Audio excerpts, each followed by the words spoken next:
In the pristine silence of Seattle's most exclusive martial arts dojo, where membership costs more than most people's annual salary, billionaire master Lena Hartley has never met anyone she couldn't break. But tonight, watching a tired janitor mop her floors with the same calm precision she applies to destroying opponents, something impossible happens. He meets her legendary strike with empty air, flowing around her attack like water around stone. For the first time in 15 years, the untouchable 8th Dan Master feels what her students have always felt: powerless. If you want to see how a man with nothing teaches a woman who has everything what true strength really means, stay with me until the end. And don't forget to hit that like button and drop a comment telling me what city you're watching from. I love seeing how far these stories travel. The sound of Lena Hartley's fist cutting through air was supposed to be the last sound her opponents heard before impact. Sharp, precise, inevitable. She'd perfected that sound over 23 years of training across 4 continents, under masters who made grown men weep. The whisper of her knuckles through empty space had become her signature, a promise kept in less than a second. Tonight, that sound meant nothing. The janitor didn't even look up. Lena stood in the center of her dojo, the vast space gleaming under recessed lighting that cost more than a luxury sedan. Every surface reflected her empire back at her: the hand-carved Japanese maple walls, the competition-grade mats that had hosted national champions, the floor-to-ceiling windows overlooking Seattle's glittering skyline. This was the Hartley Institute for Advanced Martial Arts, and it was hers. Every inch of it. Every student who trained here paid $25,000 a year for the privilege of learning from her. Most of them never made it past the first month. And yet, here was this man, this nobody in a janitor's uniform, pushing a mop across her floors with the steady rhythm of someone who'd done this 1,000 times before and would do it 1,000 times again. "Excuse me," Lena said. Her voice carried the same precision as her strikes, clear, controlled, impossible to ignore. The janitor paused. He looked up slowly, and Lena found herself studying a face that didn't match the uniform. Mid-30s, she guessed, strong jaw, eyes that held exhaustion, and something else, something that looked almost like peace. His dark hair was slightly too long, curling at his collar. His hands, wrapped around the mop handle, were scarred in ways that told stories. "Yes, ma'am." His voice was quiet, respectful, but not submissive. There was a difference, and Lena noticed. "You're new." It wasn't a question. "Started last week, evening maintenance. I was told you close at 9, so I usually come in after." He glanced at the clock on the wall, 8:47 p.m. "I didn't realize anyone would still be here." Lena felt something stir in her chest. Irritation, maybe? Or was it curiosity? She'd trained herself not to feel curious about people anymore. Curiosity led to attachment, and attachment led to weakness. She'd learned that lesson early, and she'd learned it thoroughly. "What's your name?" "Evan Brooks, ma'am." "Well, Evan Brooks, do you know who I am?" Something flickered across his face. Was it amusement? "Yes, ma'am. You're Lena Hartley, 8th Dan Black Belt, 3-time world champion, youngest female master in the American Martial Arts Federation's history." He paused. "Also my employer, technically." "Technically," Lena repeated. She took a step closer, her bare feet silent on the mat. She was still in her training gi, the fabric crisp and white, tied with a black belt so worn it had gone gray at the edges. "You know what an 8th Dan is?" "I have some idea." Some idea. Lena felt her jaw tighten. All day she'd been teaching students who treated her like a deity, who bowed so low their foreheads nearly touched the mat, who whispered her name with reverence in the locker rooms. And here was this janitor, this man who cleaned her floors, speaking to her like she was just another person.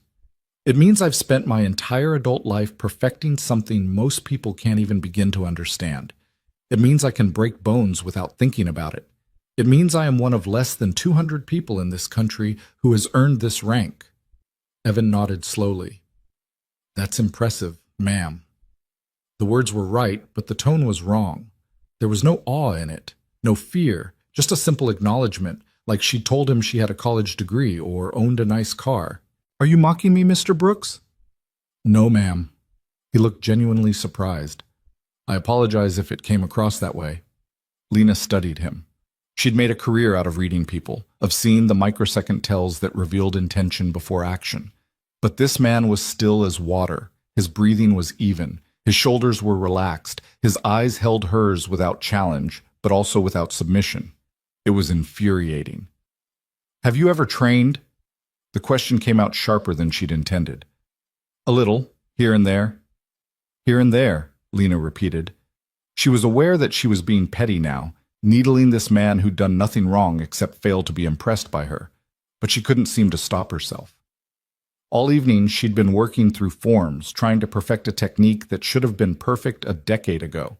She was tired, frustrated, and this man's calm was like sandpaper against her nerves. "What style?" she asked. "Nothing formal, just things I picked up." "Things you picked up?" Lena felt a smile that wasn't really a smile touch her lips. "Would you like to pick up something else?" Evan's eyes narrowed slightly. "Ma'am?" "Spar with me." The words hung in the air between them. Lena watched his face, waiting for the fear, the nervous laughter, the stammered excuse. Instead, Evan just looked at her with that same impossible calm. "I don't think that's a good idea," he said quietly. "Afraid you'll get hurt?" "No, ma'am." He set the mop carefully against the wall. "Afraid I'll lose my job." "I own this place, Mr. Brooks. I decide who gets fired. And right now, I'm telling you I want to see what you can do with those things you picked up here and there." She gestured to the center mat. "Unless you'd like to decline a direct request from your employer." It was manipulation, and they both knew it. Lena felt a flicker of shame, but she pushed it away. She wanted this, needed this. Some release for the pressure that had been building in her chest all day, all week, maybe for years. Evan looked at her for a long moment. Then he glanced toward the corner of the dojo where she now noticed a backpack sat against the wall. How had she missed that before? "Caleb," he said softly. "Come here, buddy." Lena's head snapped toward the corner. A child emerged from behind a support pillar. A boy, maybe 7 or 8 years old, with his father's dark hair and serious eyes. He'd been sitting there the entire time, and she hadn't seen him, hadn't heard him. The realization sent a small shock through her system. She prided herself on situational awareness. The boy walked over to his father with a sketchbook clutched against his chest. He looked at Lena without fear, but also without the usual curiosity children showed around strangers. "This is my son, Caleb," Evan said, placing a hand on the boy's shoulder. "He comes with me when I work nights. Caleb, this is Ms. Hartley." "Hi," the boy said simply. Lena nodded at him, then turned back to Evan. "So?" Evan looked down at his son. "Go sit on the bench over there, okay? And keep drawing. I'll just be a few minutes." Caleb nodded and walked to the bench that ran along the far wall. He climbed up, settled his sketchbook on his lap, and went back to whatever he'd been working on, apparently unconcerned that his father was about to spar with a woman who could hospitalize most trained fighters. Evan turned back to Lena. He was still in his maintenance uniform, dark blue work pants and a matching shirt with Brooks embroidered on the chest. He kicked off his work boots, revealing white socks that had seen better days. "Any rules?" he asked. Lena felt her heartbeat quicken. This was what she wanted. This moment of clarity before engagement, when everything else fell away and there was only the mat and the opponent. Light contact, no strikes to the face or groin. First person to achieve a dominant position or force a tap out wins. All right. They moved to the center of the mat. Lena fell into her ready stance automatically, left foot forward, weight evenly distributed, hands up but relaxed, breathing controlled. 23 years of muscle memory made her body into a weapon without conscious thought. Evan just stood there, not slouching, but not in any recognizable fighting stance either. His hands were at his sides. His feet were shoulder-width apart. He looked like he was waiting for a bus. "You need to," Lena started to say, then stopped herself. Fine. If he wanted to get taken down immediately, that was his problem. She moved. The technique was a feint high, followed by a sweep low. A basic combination she'd used to take down opponents twice her size. Her lead hand flashed toward his face, drawing his attention up, while her back leg swept toward his ankle with enough force to send him hard to the mat. Her hand cut through empty air, Her legs swept through space where his ankle had been a microsecond earlier, and Evan was standing 3 feet to her left, still in that same non-stance, looking at her with what might have been concern. "Are you okay, ma'am?" Lena felt heat rush to her face. She'd missed. That was impossible. She never missed. Not on basic techniques. Not on techniques she could execute in her sleep. "Again," she said, her voice tight. This time, she didn't faint. She went straight in with a clean combination: jab, cross, roundhouse kick to the midsection. Fast, precise, textbook perfect. Evan moved like smoke. He wasn't fast, exactly. Fast implied effort, acceleration, force. He just wasn't there when her strikes arrived. Her jab found air. Her cross whistled past his shoulder. Her kick swept through the space where his ribs should have been, and she had to catch herself from overextending. She spun back to face him, breathing harder now. He was still in that same relaxed posture, watching her with those calm eyes. "You're holding back," she said. "Yes, ma'am." "Don't." "Ma'am, I don't think so. I said don't hold back." The words came out louder than she'd intended, echoing in the empty dojo. From his bench, Caleb looked up from his drawing, but didn't seem alarmed. Evan's expression didn't change, but something shifted in his posture. Not a fighting stance. Still, nothing she recognized. But there was a quality of attention now, like the surface of a still pond right before a stone breaks through. Lena attacked with everything she had. For the next 90 seconds, she threw every technique in her arsenal at him. Strikes, kicks, takedowns, grappling attempts, combinations that had won her championships. She moved with the speed and precision that had made her legendary, that had earned her a rank only a handful of people in the country could claim. And Evan Brooks, janitor, moved around her like water flowing around stones. He never blocked. Blocking meant force meeting force, impact, resistance. Instead, he simply wasn't where her techniques landed. When she tried to grab him, his sleeve slipped through her fingers like silk.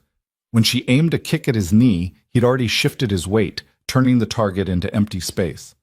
When she shot for a takedown, he melted backward and she found herself grasping air, and he never attacked back.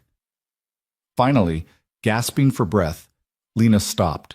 Sweat ran down her face despite the dojo's perfect climate control. Her GI clung to her shoulders. Her legs trembled slightly from exertion. Evan stood 5 feet away, breathing normally, not a hair out of place. "How?" Lena managed to get the word out between breaths. "How are you doing that?" "Doing what, ma'am?" "Don't." She stopped, forced herself to breathe, to think. "You're trained, seriously trained. What are you? Where did you study?" Evan glanced toward his son, then back at her. "Lots of places. Lots of teachers." "That's not an answer." "It's the only one I have." Lena wanted to scream, or hit something, or hit him, except she'd been trying to do that for 90 seconds and had landed exactly 0 strikes. "Why are you working as a janitor if you can move like that?" "Because I needed a job with evening hours so I could have my son with me." Evan's voice remained patient, but there was something underneath it now, something that might have been sadness. "Because the janitorial company doesn't ask questions about gaps in your resume, because I needed to work, and this place was hiring, and I'm good at cleaning." "You could be teaching. You could be competing. Do you have any idea how much money—" "But I know exactly how much money, ma'am." He cut her off gently but firmly. "I've been there. Done that. It wasn't for me." "That's insane." "Maybe." He walked past her to retrieve his mop. "Is there anything else you need? Or can I finish my work?" Lena stared at him. She'd just been comprehensively demonstrated to, not defeated, because he'd never tried to defeat her, but something worse. Dismissed. Made irrelevant. And now he was going back to mopping her floors like nothing had happened. "Who are you?" she asked. Evan paused with the mop handle in his hands. For the first time since she'd spoken to him, something like emotion crossed his face. "Just a guy trying to take care of his kid, Miss Hartley. That's all. Just a guy." He moved to a different section of the floor and resumed mopping with the same steady rhythm as before. The conversation, apparently, was over. Lena stood in the center of her dojo, her empire, her achievement, her proof to the world that she was exceptional, and felt something she hadn't felt in over a decade. Small. She walked to the bench where Caleb sat drawing and lowered herself onto the wood, her legs still shaky from exertion. The boy didn't look up, absorbed in whatever he was creating. "What are you drawing?" Lena asked. Her voice came out rougher than she'd intended. Caleb held up his sketchbook. The page was filled with fluid lines, figures in motion. She recognized them after a moment. It was her and Evan, but not like any photograph or video would have captured them. He'd drawn movement itself, capturing not the moment of impact, but the space between moments. Her strikes were aggressive slashes of charcoal, all angles and force. Evan's evasions were soft curves, flowing around her aggression like streams around rocks. The drawing showed her something she hadn't been able to see in the moment. She looked angry, desperate, fighting against something rather than for something. Evan looked peaceful, sad even, just making space for her fury until it exhausted itself. "That's remarkable," Lena said quietly. Caleb looked at the drawing, then at her. "My dad says everyone has their own way of moving. He says you can tell a lot about people by how they move." "What can you tell about me?" The boy considered this with a seriousness that seemed too old for his age. "You move like you're trying to prove something." The words hit harder than any physical strike could have. Lena felt something crack in her chest, some armor she'd been wearing so long she'd forgotten it was there. "What about your dad?" she asked. "How does he move?" "Like water. He says water doesn't fight, it just finds the way." Across the dojo, Evan continued mopping, the soft swish of the mop against the floor the only sound in the vast space. Lena watched him work, seeing him differently now. Not as a janitor, not as an opponent, as someone who'd found something she was still searching for. "Your drawing is really good," she said to Caleb. "Thank you." He went back to his sketchbook, adding detail to the flowing lines that represented his father. Lena sat there for a long time, watching Evan work, watching Caleb draw, feeling the sweat cool on her skin and her breathing slowly return to normal. Her dojo had never felt so quiet, or so loud, in the way silence can be loud when it forces you to hear your own thoughts. She'd built everything she had on the principle that mastery meant dominance, that to be the best meant to be untouchable, unreachable, above. She'd sacrificed relationships, friendships, any semblance of a normal life, all in pursuit of perfection. And she'd achieved it. She was perfect. Her techniques were flawless. Her record was impeccable. Her reputation was unmatched. And tonight, a janitor had shown her that perfection without purpose was just empty movement. Finally, she stood. Her legs had stopped shaking. Evan was working his way toward the entrance, nearly finished with the floor. "Mr. Brooks," she called. He stopped and looked at her. "Tomorrow night," she said. "Same time. Would you be willing to teach me?" Evan's expression was unreadable. "Teach you what, ma'am?" "Whatever it is you know that I don't." "I don't think—" "Please." The word felt foreign in her mouth. Lena Hartley didn't say please. She commanded, she instructed, she demanded. But standing here, still sweating from her failed attempts to touch him, feeling more exposed than she'd felt in years, the word came out naturally. Evan looked at his son. Caleb had stopped drawing and was watching them both with those serious eyes. "We'll be here anyway," Caleb said softly. "And you have lots of space." A smile flickered across Evan's face, the first real expression she'd seen from him. "Yeah, we do have lots of space." He looked back at Lena. "All right, tomorrow night. But I'm not a teacher, Ms. Hartley. I can show you some things, but I can't make you understand them." "I'll take that chance." He nodded and returned to his work. Lena gathered her things from her office, her bag, her phone, with its 23 unread messages from students and business contacts. She usually stayed for another hour, reviewing footage of her training, analyzing every movement, searching for imperfections to eliminate. Tonight, she left. As she pushed through the dojo's front entrance into the Seattle night, the cool air hit her face like a revelation. The city sprawled before her, lights reflecting off Puget Sound in the distance, the Space Needle rising above the skyline like a declaration. She'd conquered this city, built her empire here, become a legend here. And tonight, she'd learned she knew nothing. The next day passed like every other day had passed for the last 5 years. Lena taught advanced classes in the morning, students who'd been training for years, who moved with practiced precision through combinations she'd drilled into them 1,000 times. She held business meetings in the afternoon, reviewing expansion plans for a second location in Portland, discussing partnership opportunities with equipment manufacturers. She did interviews with martial arts magazines, provided testimonials for training programs, reviewed applications from prospective students. By evening, she'd taught or spoken to over 60 people, and she couldn't remember a single conversation. At 8:45 p.m., Lena stood in the center of her empty dojo, wearing her training gi, waiting. The silence felt different tonight, expectant. She'd sent her last class home early, told her administrative assistant she was working on new curriculum and didn't want to be disturbed. At 8:53, she heard the sound of the entrance door opening. Footsteps.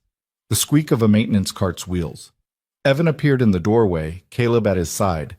He saw her standing there and paused. "Ms. Hartley." "Evan?"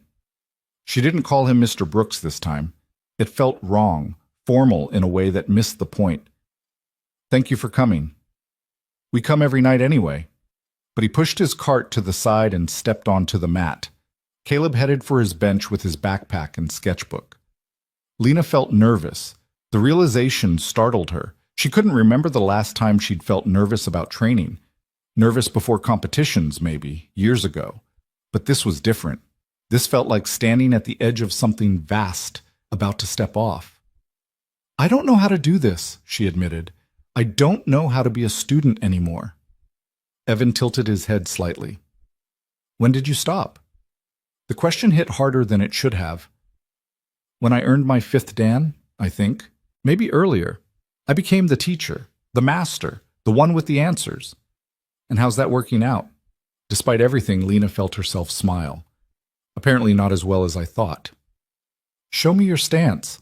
She fell into position automatically, the same ready stance she'd used for years, perfected through countless hours of training.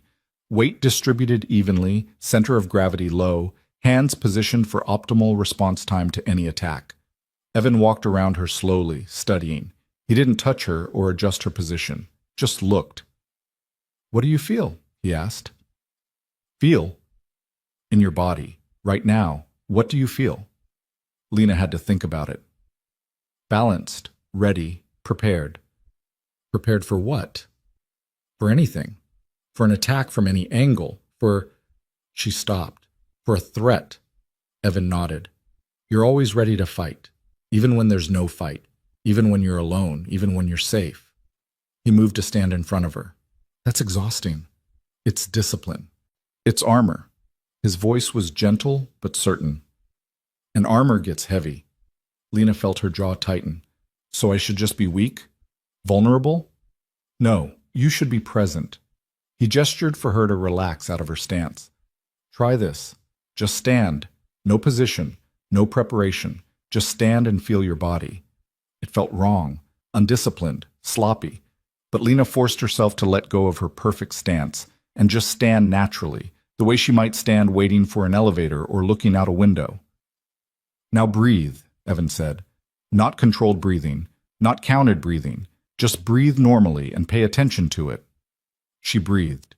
In, out. Her mind immediately started analyzing her diaphragm engagement, her oxygen intake, her respiratory efficiency.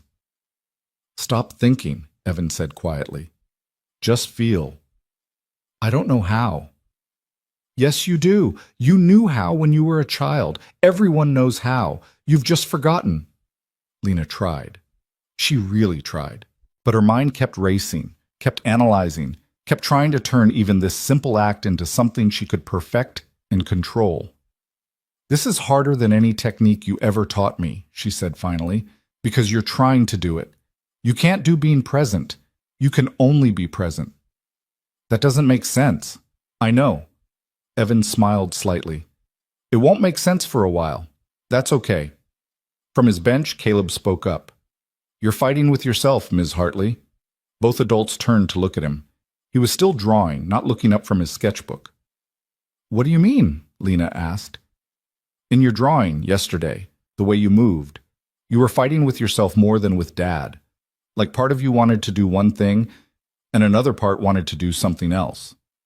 Lena walked over to the bench. "Can I see that drawing again?" Caleb held it up. Looking at it now, Lena could see what he meant.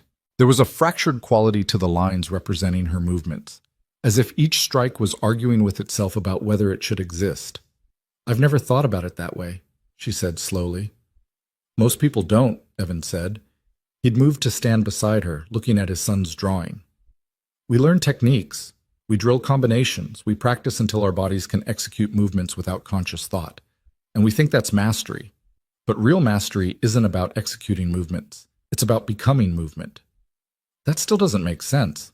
"It will." He pulled the bench away from the wall, creating an open space. "Caleb, do you want to show Ms. Hartley?" The boy's face lit up. He set down his sketchbook and jumped from the bench. Without any warm-up or preparation, he began to move. It wasn't martial arts, it wasn't dance. It was just a child moving through space, but there was something mesmerizing about it. Caleb moved like he was part of the air itself, flowing and shifting without any apparent effort or thought. He spun, he jumped, he rolled across the mat, and every movement led naturally into the next without break or hesitation. After a minute or so, he stopped, breathing only slightly harder, and smiled at Lena. "He's been doing that since he could walk," Evan said quietly. "I never taught him. He just moves." "It's beautiful," Lena said, and meant it. "That's what you've forgotten," Evan said. "Movement doesn't have to be fighting. It doesn't have to be controlled or perfected or turned into a weapon. Sometimes movement is just joy." Lena felt something painful twist in her chest. When was the last time she'd felt joy in movement? When was the last time she'd trained for anything except improvement, except proving something, except maintaining her status as the best? "I don't know if I can get that back," she said softly. "Then don't try to get it back. Find something new. Something." The session continued for another hour, though calling it a session felt wrong. Evan didn't teach her techniques or combinations.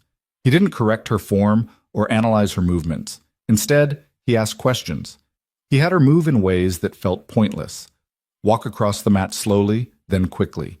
Stand on one foot and notice how her body balanced itself without conscious instruction. Throw a punch at half speed and pay attention to all the tiny adjustments her muscles made automatically. It was frustrating and boring and uncomfortable, and Lena couldn't remember the last time training had taught her so much. By the time Evan said they should call it a night, Lena was exhausted in a way that had nothing to do with physical exertion. Her mind felt scraped raw, exposed to ideas that contradicted everything she'd built her life on. "Same time tomorrow?" Evan asked as he retrieved his cleaning cart. Lena nodded. "If you're willing." "We'll be here." She watched them leave, father and son, janitor and child, two people who seemed more centered and peaceful than anyone she'd met in the elite circles she moved through. The door closed behind them, and Lena was alone again in her pristine, perfect, empty dojo. She walked to the wall of mirrors that ran along one side of the training floor and looked at her reflection. Same face she'd seen every day, same body she'd trained into a weapon, same uniform that proclaimed her mastery to anyone who saw it. But behind her eyes, something had shifted. Some certainty had cracked, and she couldn't unsee what had been revealed in the fracture. Lena thought about Caleb's drawing, about those fractured lines showing her fighting with herself. She thought about Evan's calm as she'd thrown everything she had at him, only to hit nothing but air. She thought about the weight of armor, worn for so long she'd forgotten there was a person underneath it. And for the first time in years, Lena Hartley, 8th, Dan Black Belt, 3-time world champion, youngest female master in the Federation's history, billionaire owner of Seattle's most prestigious martial arts academy, felt something she'd trained herself never to feel. Fear. Not fear of failure, not fear of defeat. Those were simple fears, easily addressed through more training, more discipline, more control. This was the fear of realizing that everything you'd built might be built on a foundation that was never as solid as you believed. The fear of discovering that the thing you'd sacrificed everything to achieve might not be the thing you actually needed. The fear of understanding that the only thing standing between you and what you've been searching for is you. Lena stood before that mirror for 20 minutes after Evan and Caleb left, watching her reflection like it belonged to a stranger. When she finally moved, Her muscles ached in places that had nothing to do with physical training. She changed in her private office, pulled on designer jeans and a cashmere sweater that cost more than Evan probably made in a week, and drove home to her penthouse overlooking Elliott Bay in a car that could have fed a family for a year. The elevator ride to the 42nd floor felt longer than usual. Her apartment greeted her with the same austere perfection it always did: minimalist furniture in blacks and grays, art on the walls that was expensive but not meaningful, a kitchen so pristine it looked like it had never been used, because it hadn't, mostly. Lena ate prepared meals delivered by a service, protein calculated and macro balanced. She slept 6 hours a night on a mattress recommended by sleep scientists. She lived like an athlete in eternal training for a competition that never came. She poured herself 2 fingers of Japanese whiskey, one of her few indulgences, and stood at the floor-to-ceiling windows, looking out at the city she'd conquered. Seattle glittered below her, all ambition and innovation and wealth, a city that rewarded people like her who were willing to sacrifice everything else for success. Somewhere down there, Evan was probably putting Caleb to bed in whatever small apartment they could afford on a janitor's salary, reading him a story maybe, tucking him in, doing all the simple, ordinary things that Lena had never done and would never do. She thought about Caleb's drawing again. Those fractured lines, fighting with herself. The whiskey burned going down, but it didn't warm her. The next 3 weeks passed in a rhythm that felt both strange and increasingly necessary. Days belonged to Lena's regular life, but teaching classes, managing her business, maintaining her reputation as Seattle's most formidable martial arts master. But evenings became something else. At 8:45, she would clear her dojo of students and staff, and at 8:53, Evan and Caleb would arrive. What happened in those hours defied everything Lena had learned about training.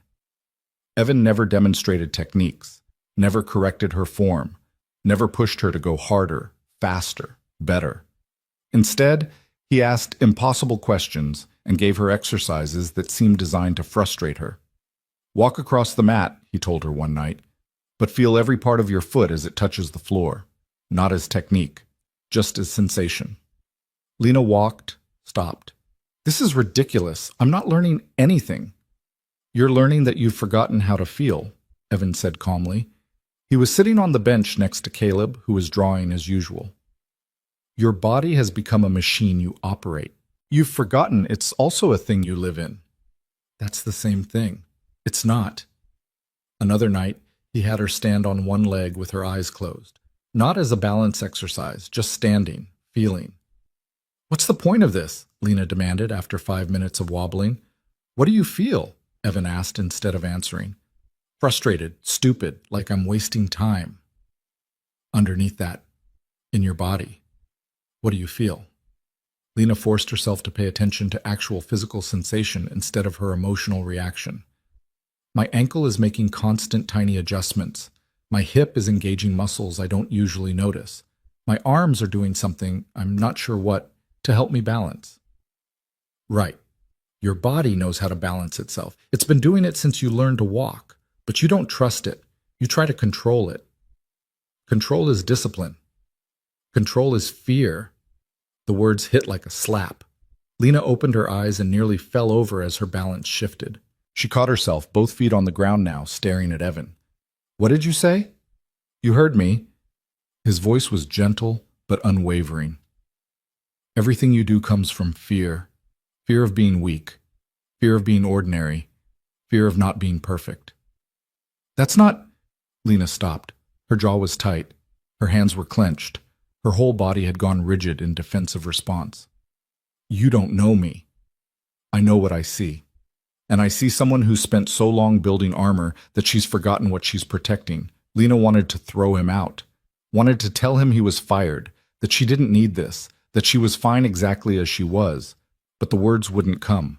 Because standing there in her empty dojo, facing this janitor who moved like water and spoke like he could see through her skin, Lena couldn't lie. I don't know how to be any other way, she said finally. Her voice came out smaller than she'd intended. Then let's find out together. From the bench, Caleb spoke without looking up from his drawing. It's okay to be scared, Ms. Hartley. Dad says courage isn't not being scared, it's being scared and doing it anyway. Lena looked at the boy, this 8-year-old who seemed to understand things that most adults never figured out. What are you drawing tonight? Caleb held up his sketchbook. The page showed a figure, her, she realized, with layers drawn around it like an onion. Each layer was more rigid, more geometric, more like armor. But at the very center, barely visible, was something soft and curved and organic. That's you, Caleb said. Dad says everyone has a real self and a protected self. The protected self is all the things you show people. The real self is what's underneath. Which one is supposed to be better? Neither. They're both you, but the protected self gets tired from always standing guard. Sometimes it needs to rest. Lena felt her eyes burn. She blinked hard, refusing to let tears come. She hadn't cried in years. Tears were weakness. Tears were loss of control. Tears were human. Can I buy that drawing from you? She asked. Caleb looked surprised. You want it? Yes. You don't have to pay me. I'll give it to you. He carefully tore the page from his sketchbook and held it out. Lena took it like it was something precious. Thank you. You're welcome. That night, after Evan had finished his cleaning and they'd left, Lena didn't go home. She sat on the bench where Caleb always drew, holding his sketch, looking at the layers he'd drawn around that small, soft center. She thought about all the things she'd done to protect herself, the perfect technique, the fearsome reputation, the wealth that kept her separate from people who might want something from her, the control that meant she was never surprised, never vulnerable, never caught off guard. Except she had been caught off guard by a janitor with tired eyes and a way of moving that made her realize she'd been fighting shadows while real strength flowed past her like water around stone. The next evening, Lena did something she hadn't done in 5 years. She called her sister. Lena? Sarah's voice came through with shock and what might have been pleasure. Is everything okay? Yes. I think so. I don't know. Lena paced her office, phone pressed to her ear. Can I ask you something? Of course. When was the last time you saw me happy? Silence on the other end. Then, carefully, what's going on? Just answer the question. Sarah took a breath. Honestly, I can't remember. Not recently. Maybe when you won your 3rd world championship? But even then, you seemed more relieved than happy, like you'd passed a test instead of achieved something you wanted. Why didn't you say anything? I did, multiple times. You told me I didn't understand what it took to be exceptional. That happiness was for people with ordinary ambitions. Lena closed her eyes. She had said that. She remembered saying it, remembered believing it. I was wrong. Lena, what's happening? I met someone who's making me question everything.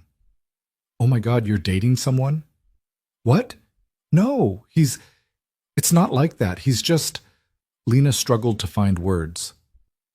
He's teaching me things I didn't know I needed to learn. That sounds like dating. Sarah, I'm serious. So am I. Her sister's voice softened. You sound different. More, I don't know. More like you used to sound before you decided to become invincible. I'm not invincible. I know that. Everyone knows that, except you. After they hung up, Lena sat in her office for a long time, thinking about the girl she used to be. Before the training consumed everything, before perfection became more important than joy, before she'd decided that being untouchable was the same as being strong. When Evan and Caleb arrived that evening, Lena was already on the mat, but not in her GI. She was wearing training clothes, leggings, and a tank top, but she wasn't warming up or running through forms. She was just sitting cross-legged, waiting. Different look tonight, Evan observed. I thought maybe the uniform was part of the problem. It makes me feel like I have to be Master Hartley instead of just Lena. Something shifted in Evan's expression. Approval, maybe? Or recognition. All right, what do you want to work on? I want you to teach me to move the way you move. I don't think you never attack, you never force, you just make space. How do I learn that? Evan exchanged a glance with Caleb, who'd settled on his bench with fresh paper. You don't learn it like a technique. It's not something you add to what you already know. It's something you uncover by removing what's in the way. That's cryptic. I know. He stepped onto the mat and gestured for her to stand. Attack me. For real this time, no holding back. Lena rose to her feet. We've done this. Not like this. Before you were trying to prove something. This time, I want you to pay attention to what you feel right before you move. That split second before your body executes the technique. Notice it. Lena set herself and threw a jab. Fast, clean, perfect form. Stop, Evan said. Her fist was inches from his face. He'd barely moved. What did you feel? I don't understand the question. Right before you threw that punch, what did your body feel? I decided to throw a jab, and I threw it. No, before the decision. What told you to decide? Lena lowered her fist, frustrated. Nothing told me. I just chose. Try again. Slower this time, slow enough that you can notice what happens before the choice. She tried, chambered her fist, started to extend it, paying attention to every microsecond of the movement. And there, just before her arm moved, she felt it. A tiny tension, a gathering of intention, a moment where her body prepared itself for action. I felt something, she said slowly, like a tightening. That's your body preparing to force, Evan said. Every technique you know starts with that tension. You gather force and then release it. It's fast, it's effective, but it's effortful. And anyone who's trained can feel it coming. So how do you move without it? You don't move without intention. You just don't gather force first. You move from stillness directly into action with no bridge between. That's impossible. It seems impossible because you've trained your body to always build up before releasing. But watch. Evan stood completely still, totally relaxed. Then his hand was simply touching Lena's shoulder. There had been no wind-up, no preparation, no visible transition between still and moving. His hand was just somewhere else than it had been, and the movement between was so smooth it had been nearly invisible. How did you do that? By not doing it, by letting it happen. That's the same thing. No, it's not. Doing requires effort. Happening just requires permission. Lena wanted to throw something. This was worse than the walking exercises, worse than the standing on one foot, worse than anything. It was like trying to grasp water with her fists. I don't know how to give permission. I know. That's what we're working on. For the next hour, Evan had her practice the simplest movement imaginable, raising her arm. Over and over, he had her lift her arm, but pay attention to that moment of gathering, that tension that preceded action. Every time she felt it, she was supposed to stop, relax, and try again. It was maddening. Every time she tried to move without the tension, nothing happened. Her arm just stayed at her side, heavy and useless. I can't do this, she said finally. My body doesn't work this way. Everyone's body works this way. You've just trained yours not to. Evan moved beside her and raised his own arm slowly, with visible effort. Watch. When I move like you move, I tense first. His shoulder visibly tightened before his arm rose. When I move like water, I allow first. He relaxed completely, and his arm simply floated upward, effortless and smooth. Feel the difference? I see it. I don't know how to do it. Because you're trying to do it. Stop trying. Just imagine your arm floating up, and then get out of the way. Lena closed her eyes, imagined her arm rising, and thought about getting out of the way, about not forcing, not controlling, not making it happen through will and discipline. Her arm twitched, lifted an inch, fell back. There, Evan's voice held excitement. Did you feel that? That tiny moment where it moved without effort? It barely moved at all. But it moved. That's the beginning. That's what you build from. Caleb spoke up from his bench. It's like when you're falling asleep. You can't make yourself fall asleep. You have to let yourself fall asleep. Exactly, Evan said. Every night you practice letting go of control. You just don't realize you're practicing it. Lena opened her eyes and looked at her arm like it belonged to someone else. She'd spent 23 years training this body to respond to her commands instantly and perfectly. And now she was trying to teach it to move without her commanding it at all. It felt backwards, impossible. But that tiny twitch, that inch of movement that had happened without effort, she'd felt it. For a microsecond, her arm had moved the way Evan moved, flowing instead of forcing. Again, she said. They worked until Evan needed to start his cleaning rounds. By the end of the session, Lena could sometimes raise her arm halfway with that quality of effortless movement. Sometimes. Maybe one time in 10. The other 9 times, she fell back into her old patterns. Gather, tense, force, execute. This is going to take forever, she said, exhausted and frustrated. Probably, Evan agreed. Undoing 20 years of training usually does. Why did you stop? The question came out before Lena could stop it. You said you'd been there, done that. You clearly trained at a very high level.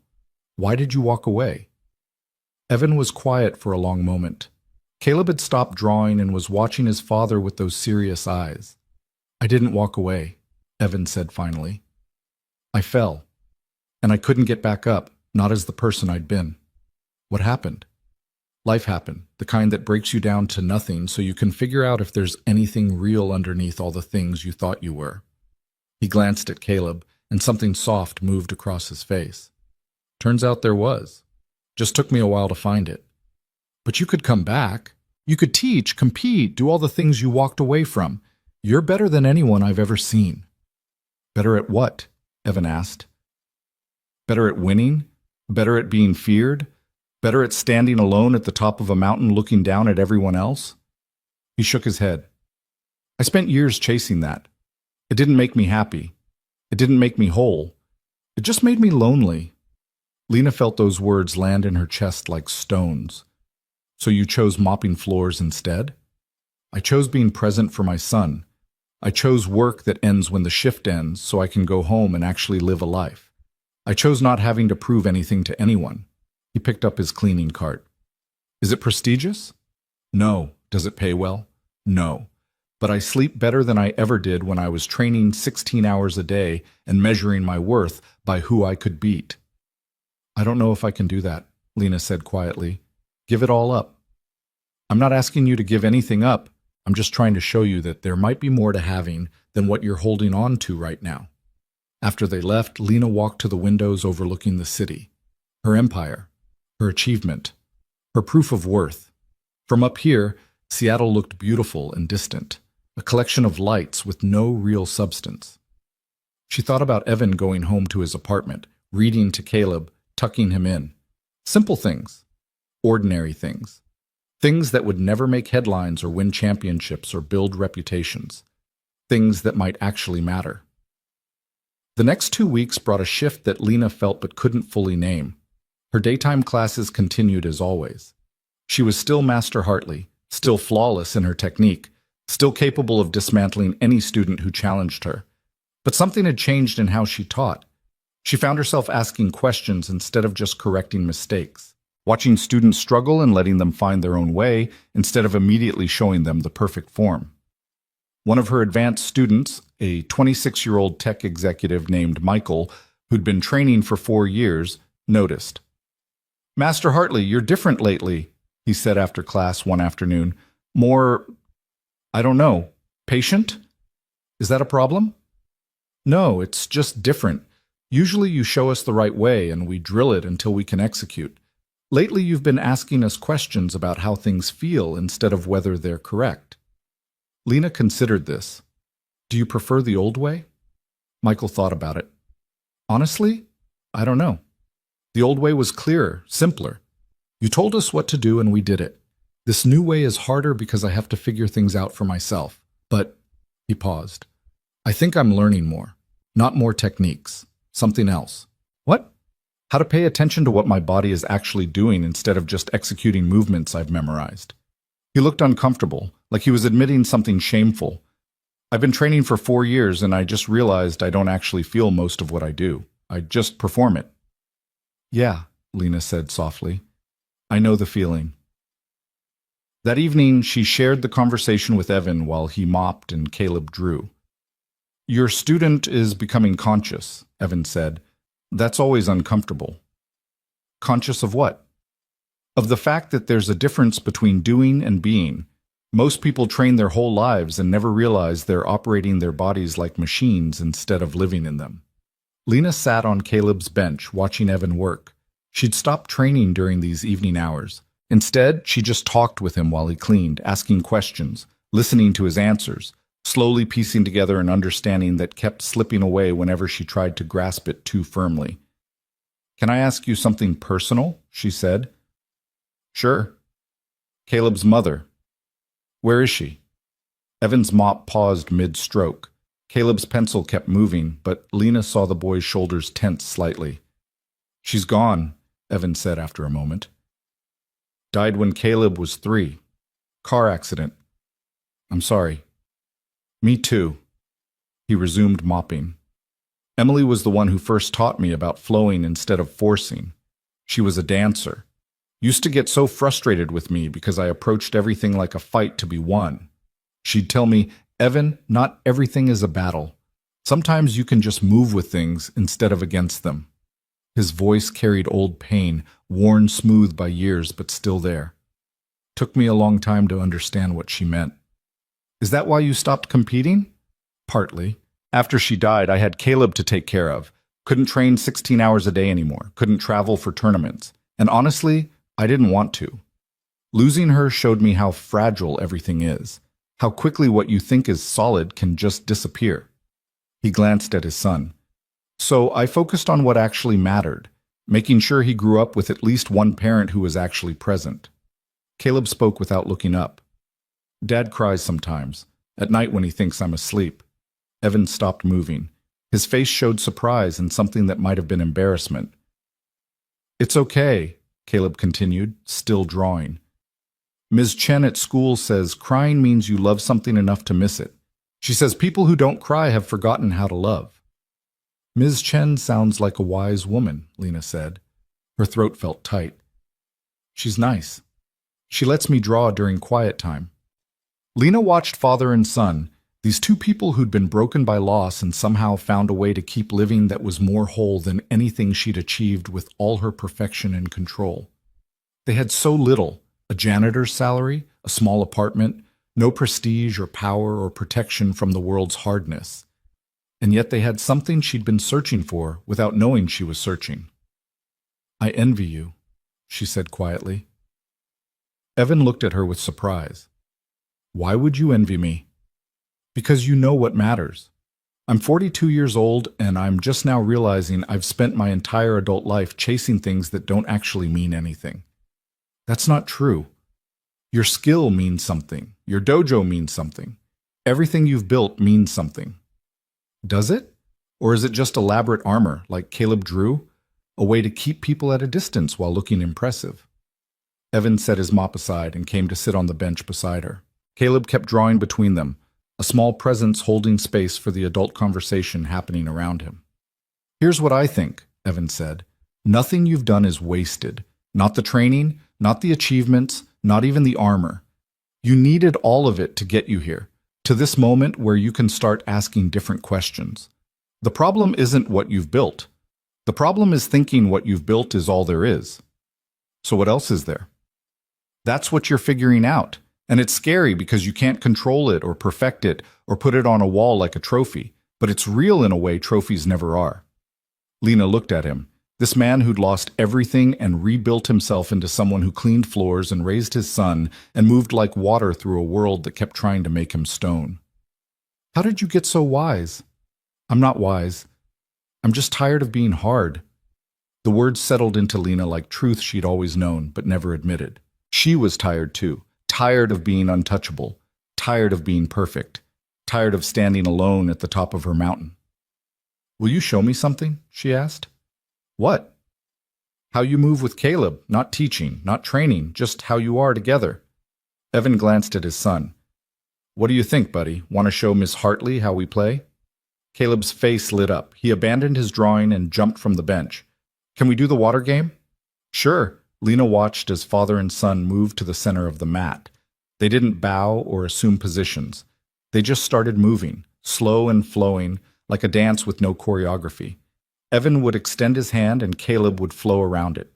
Caleb would kick softly, and Evan would let the movement push him into a turn. They were playing, Lena realized. They were using martial arts movements, but not as techniques, as a way to be together, to communicate without words, to exist in shared space. It was the most beautiful thing she'd ever seen. After a few minutes, they stopped, both smiling, and returned to the bench. That was the water game? Lena asked. We pretend we're water, Caleb explained.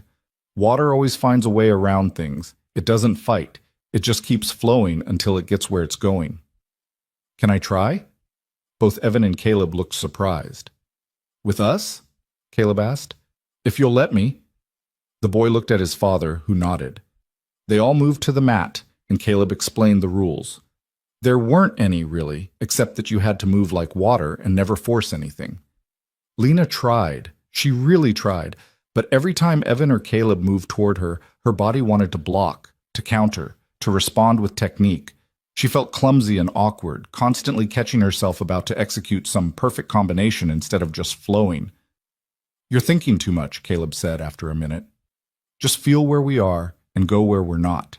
I don't know how. Yes, you do. You just forgot. Close your eyes. Lena closed her eyes.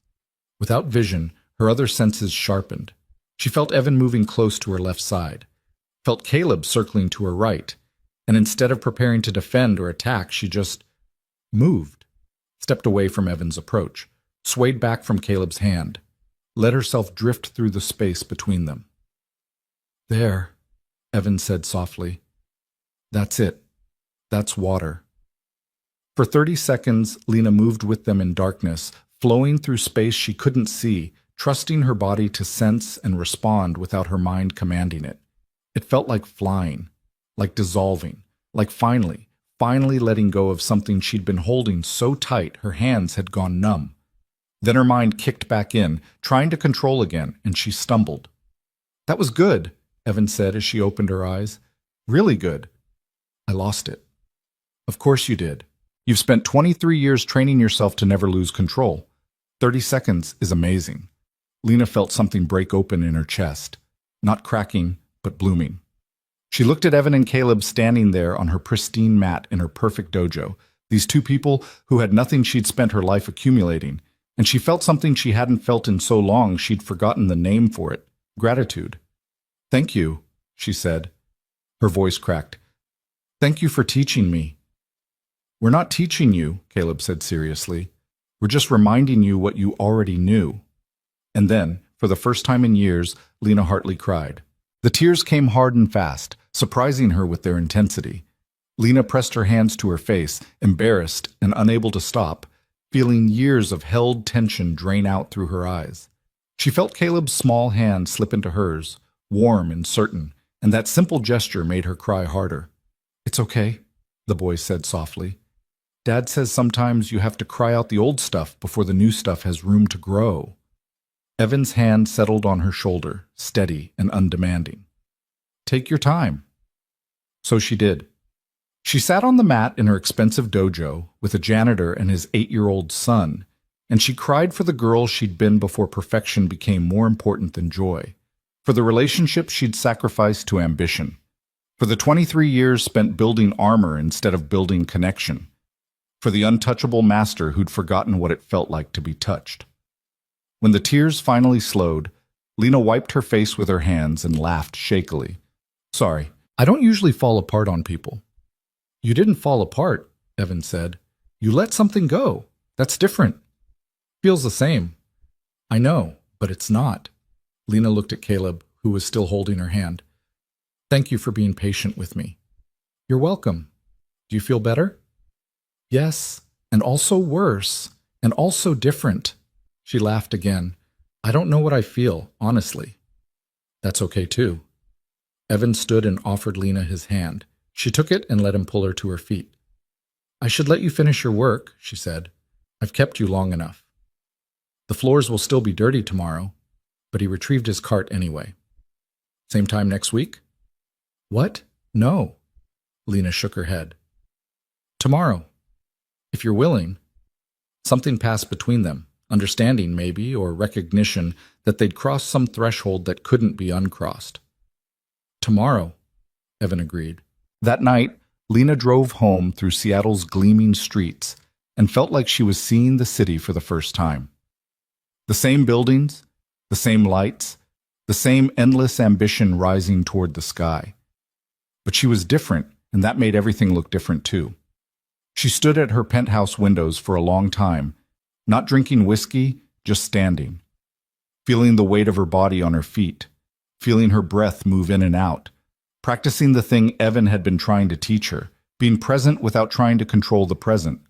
It lasted maybe 2 minutes before her mind started spinning again, planning and analyzing and trying to make sense of what was happening to her. But 2 minutes was longer than 0 minutes. That had to count for something. The next evening, Lena was on the mat early, stretching in ways that felt different now. Not warming up for combat, just moving because movement felt good. When Evan and Caleb arrived, she was lying on her back doing slow leg raises, paying attention to how her abs engaged and released with each repetition. Starting without us? Evan set his cart by the door. Just playing around. Lena sat up. Can I ask you something? Anything. That celebrity you mentioned the first night, the one who tried to humiliate you, that really happened? Evan's expression closed slightly. Caleb had already headed for his bench, but he paused, looking back at his father. That wasn't tonight's story, Evan said carefully. I know. I'm sorry. I shouldn't pry. It's not prying. It's just... He glanced at Caleb. It's complicated. Dad, Caleb said quietly, you always tell me that talking about hard things makes them less hard. Evan smiled despite himself, using my own wisdom against me. That's fair. He walked to the mat and sat cross-legged. Lena joined him, and Caleb came over too, settling between them like he belonged there. His name was Marcus Chen, Evan began. He was the rising star of American martial arts 5 years ago. Young, charismatic, undefeated in competition. Social media famous. The kind of guy who made training look cool instead of difficult. He picked at the mat with his fingers. We trained at the same school for a while, back when I was still competing. He didn't like me much. Why not? Because I beat him. Once. In a sparring match that didn't matter, that nobody except the people in the room ever saw. But it mattered to him. I was older, less flashy, not interested in the celebrity side of things. And I made him look ordinary. Evan's voice carried old weariness. He never forgot it. What happened? Lena asked, though part of her already knew. She'd met enough Marcus Chens in her career, brilliant fighters whose ego mattered more than the art itself. About a year after Emily died, I was working at a gym. Not teaching, just maintaining equipment, keeping things clean. Marcus came in for a seminar. He recognized me, and he couldn't resist making a show of how far I'd fallen. Caleb spoke up. He said Dad was washed up. Said anyone who'd ever been any good wouldn't be cleaning other people's sweat. Caleb, you weren't supposed to... I was there, Dad. I heard everything. Evan closed his eyes briefly. Yeah, you were there. I'm sorry you were there. What did you do? Lena asked. Nothing, at first. I needed the job. Couldn't afford to lose it because some guy with an ego wanted to relive old grudges. But Marcus wouldn't let it go. He kept pushing. Finally challenged me in front of everyone at the seminar. Said if I had any pride left, I'd step on the mat. And you did. I did. Not because of pride. Because I saw his students watching him humiliate me, and I saw them learning that it was okay to treat people that way. To kick someone when they're down. To value reputation over character. Evan looked at his hands. Emily used to say that how you treat people who can't do anything for you shows who you really are. Marcus was showing everyone exactly who he was, and I realized I had a choice. Let his students learn that bullying works, or show them something different. What happened when you stepped on the mat? Lena knew she was pushing, but she needed to hear this, needed to understand what was coming. I didn't fight him. That's what he wanted. Some dramatic battle he could win and use to prove he was better. Instead, I just moved, let him attack and float around everything he threw at me. Made him look like he was fighting shadows. After about 3 minutes, he was exhausted and frustrated, and I'd barely broken a sweat. Did you hit him? Once. He came in too aggressive, overextended, and I tapped him on the forehead with 2 fingers. Didn't hurt him, just showed him I could have, if I'd wanted to. Then I stepped off the mat and went back to wiping down equipment. Lena could picture it perfectly. Evan's calm against Marcus's fury, technique meeting empty air, ego destroying itself against water. How did he react? He left. Didn't finish the seminar. His students stayed, though. Some of them asked me questions after, about how I moved, about why I didn't fight back, about whether winning meant what they'd been taught it meant. Evan's voice softened. A few of them ended up training differently because of that day. I got emails from some of them later, saying thank you. That mattered more than anything else. But you lost your job. Yeah, the gym owner didn't like the drama. Didn't matter that I hadn't started it. I was the maintenance guy and Marcus was the celebrity. Easy choice for him. Evan shrugged. Found another job within a week, then another after that, then eventually ended up here. Lena felt anger rise in her chest. Not at Evan, but for him. At a world that valued flash over substance, reputation over character, celebrity over quiet dignity. Marcus Chen is still competing, still famous. I've seen his videos. He's got millions of followers. I know. That's not fair. No, it's not. But fair is a story we tell ourselves. Life just is what it is. Dad says fairness is when you make things right, not when things are right, Caleb added. He says you can't control what happens, but you can control what you do about it. That's a heavy burden for an 8-year-old to carry, Lena said. I'm almost 9, Caleb corrected. And it's not heavy if it's true. Evan reached over and ruffled his son's hair. When did you get so smart? You taught me, and Mom taught you. So it's like she's still teaching through you teaching me. Something profound moved across Evan's face. Grief and love and pride all tangled together. Yeah, buddy, that's exactly right. They sat in silence for a moment. 3 people bound together by stories and losses and the slow, difficult work of learning to be present instead of perfect. Marcus is coming here, Lena said suddenly. The word surprised even her. Evan's head snapped up. What? Next month. His agent contacted me 3 weeks ago about hosting a celebrity seminar here. I said yes before I... She gestured vaguely at Evan.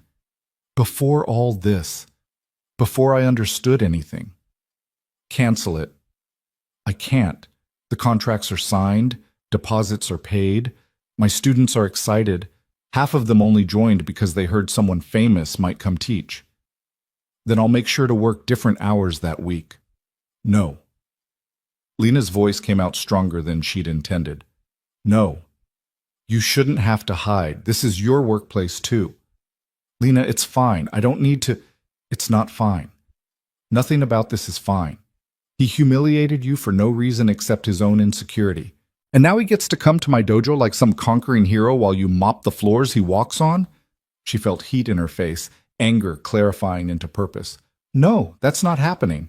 What are you going to do? Disinvite him? That'll cause more problems than it solves. I don't know yet, but there has to be something. Some way to...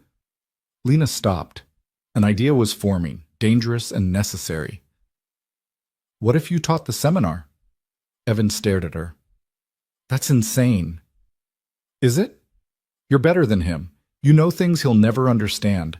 My students would learn more from one session with you than a whole day with Marcus Chen.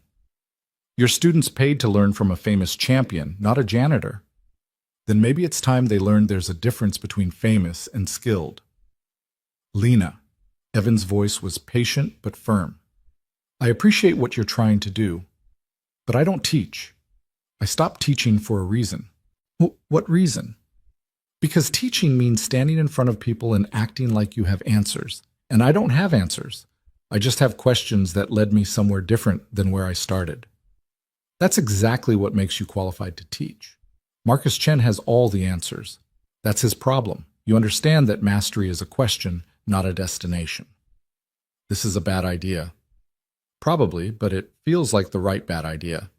Caleb had been watching this exchange like a tennis match. Now he spoke up.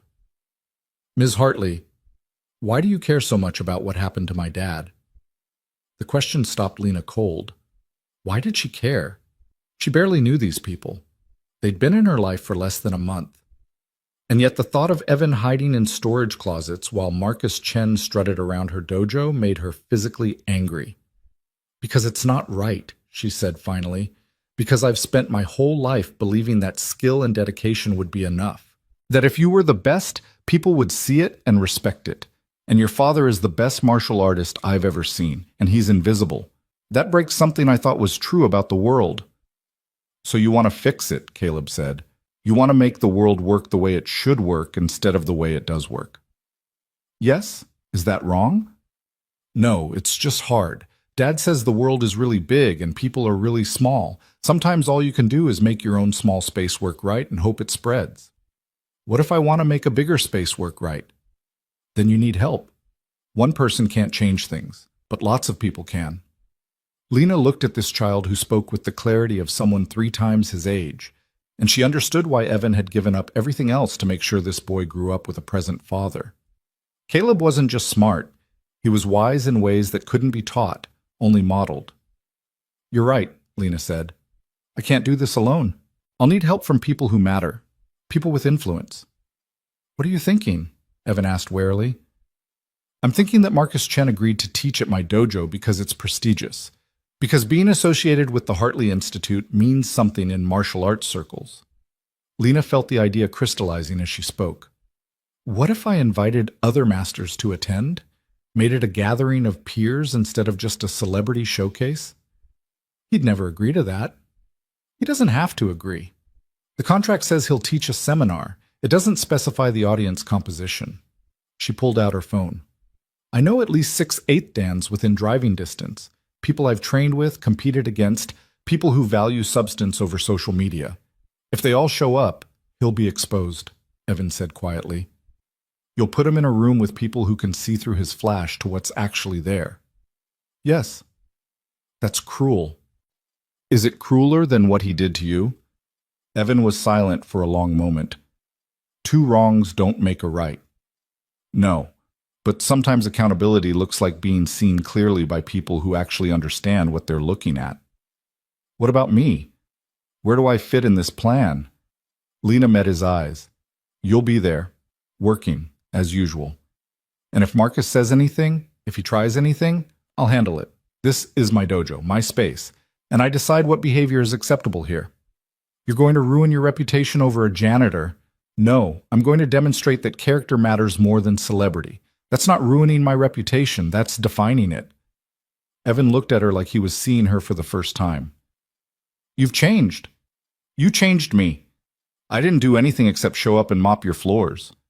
You showed me what strength without armor looks like, what mastery without dominance looks like, what it means to be present instead of perfect. Lena felt the truth of her words as she spoke them. Marcus Chen thinks he humiliated you, but really you revealed him. You showed anyone who is paying attention what happens when ego meets actual mastery, and I think it's time more people saw that. Caleb tugged on his father's sleeve. Dad, I think you should let her do it. Buddy, this isn't your decision. I know, but you always tell me that hiding from hard things makes them bigger, and you've been hiding from Marcus for 5 years. Maybe it's time to stop hiding. I'm not hiding, I'm choosing not to engage. Isn't that the same thing? Caleb's voice was gentle but persistent. You changed everything about your life because of what he did. You won't go to tournaments anymore. You won't teach. You won't even tell people you used to train. That's hiding, Dad. Evan's face showed pain and recognition. When did you get old enough to call me on my stuff? I've always been this old. You just weren't ready to see it. Despite everything, Evan laughed. Okay, you're right. I have been hiding. But not from Marcus. From who I used to be. From the part of me that cared what people thought. From the ego that wanted to prove something. Then prove something different now, Lena said. Not that you're better than him. That there's a better way to be. The weight of the decision hung in the air between them. Lena could see Evan struggling with it, balancing fear against possibility, safety against growth. She understood that struggle intimately, now. It was the same one she'd been wrestling with for the past month, whether to stay protected in her armor or risk being hurt by taking it off. If I agree to this, Evan said slowly, I need you to understand something. I'm not going to fight him. Not physically, not with words, not even with demonstration. If he comes after me again, I'm going to do exactly what I did last time, make space and let his aggression exhaust itself. What if that's not enough? It will be enough. Because the masters you're inviting will be watching, and they'll see what I see, that Marcus Chen is a brilliant technician with an empty center. His movements are perfect, but they come from fear and ego, not from understanding. In a room full of eighth dans, that will be obvious. And if it's not? Then I was wrong about what mastery looks like, and I need to go back to learning. Lena felt something settle in her chest. This was right, risky, and potentially explosive, and absolutely right. Okay, I'll start making calls tomorrow. One more condition, Evan said. When this happens, whatever happens, you can't protect me. You can't step in or defend me or try to control how people respond. I need to be responsible for my own presence there. But no buts. If I'm going to do this, I have to do it as myself, not as someone you're defending, not as a project or a cause, just as Evan Brooks, who cleans your floors and happens to know some things about moving through the world. That's a lot to ask. I know. But it's the only way this works. Otherwise, I'm just another person you're trying to perfect and control. The words stung because they were true.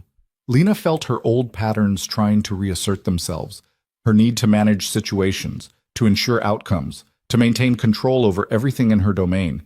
But Evan was asking her to let go, to trust, to allow things to unfold without her directing every moment. I'll try, she said. I can't promise I'll succeed, but I'll try. That's all any of us can do. Caleb had been listening to all of this with unusual quietness. Now he pulled out his sketchbook and started drawing again, his pencil moving quickly across the page. Neither adult interrupted him. After a few minutes, he held up the sketch. It showed 3 figures on a mat, himself, small and centered. Evan and Lena flanking him, both in motion, but their movements were different than Caleb had drawn before. Evan's lines were still flowing and smooth, but now they had direction, purpose, moving towards something instead of just away. Lena's lines were still strong and angular, but softer at the edges, less like weapons and more like tools. That's us now, Caleb said. Different than before. How are we different? Lena asked. Before you moved like you were fighting ghosts. Dad moved like he was trying to disappear. Now you're both moving like you're actually here, like you're real. We were always real, buddy, Evan said gently. You know what I mean? Real like I can see you, not real like you're hiding behind moving. Lena looked at the drawing and felt the accuracy of Caleb's perception. She had been fighting ghosts, the ghost of inadequacy, the ghost of ordinariness, the ghost of vulnerability. All her perfect techniques and flawless forms had been armor against specters that couldn't hurt her anyway. And Evan had been disappearing, making himself invisible even while standing in plain sight. But something was changing, for both of them. Can I keep this one too? Lena asked. Caleb nodded and tore the page carefully from his book. You should put it next to the other one, so you can see how much you've changed. I will. That night, after Evan had finished his cleaning and they'd said their goodbyes, Lena stayed in the dojo for hours. She didn't train, didn't run through forms or work on techniques. She just sat on the mat holding Caleb's drawings, thinking about armor and visibility and the terrifying work of becoming real. Her phone buzzed with texts and emails, students with questions, business associates with proposals, magazines requesting interviews. Her public life demanding her attention as always. But for the first time, those demands felt less like obligations and more like choices. She could respond or not respond. Could say yes or no. Could set boundaries that had never existed before. She called her first 8th Dan just before midnight, Martin Reeves, who'd trained with her in Japan 15 years ago. They'd kept in touch sporadically over the years, mutual respect between masters who understood the cost of excellence. Lena? Is everything okay? Martin's voice was thick with sleep. Sorry for the late call. I need a favor. At midnight? Must be some favor. I'm hosting a seminar next month. Marcus Chen is teaching. I want you to attend. Silence on the other end. Then carefully. Why? Because I think it's time the martial arts community saw him clearly, and I think we need a room full of people who know the difference between celebrity and mastery. That's a loaded invitation. I know. I'm asking anyway. More silence. Lena could hear Martin breathing, considering. What changed, Lena? You've never cared about this kind of politics before. I met someone who showed me that how we treat people matters more than how skilled we are, and I saw how the community treated that person versus how they treat Marcus Chen. The contrast made me angry. Who is this person? Someone you'd respect. Someone who understands things about martial arts that most of us have forgotten in our chase for perfection. Mysterious. Are you going to tell me who? You'll meet him at the seminar, if you come. Martin laughed. You know I can't resist that kind of hook. Fine, I'll be there. But, Lena, whatever you're planning, be careful. Marcus has powerful friends. He's made a lot of money for a lot of people. If you challenge him publicly, there will be consequences. I know. I'm willing to accept them. Then I'm in. This should be interesting if nothing else. Lena made 5 more calls that night. 2 more eighth dans said yes immediately. 1 said maybe. 2 said no. 2 invested in maintaining good relationships with the celebrity circuit.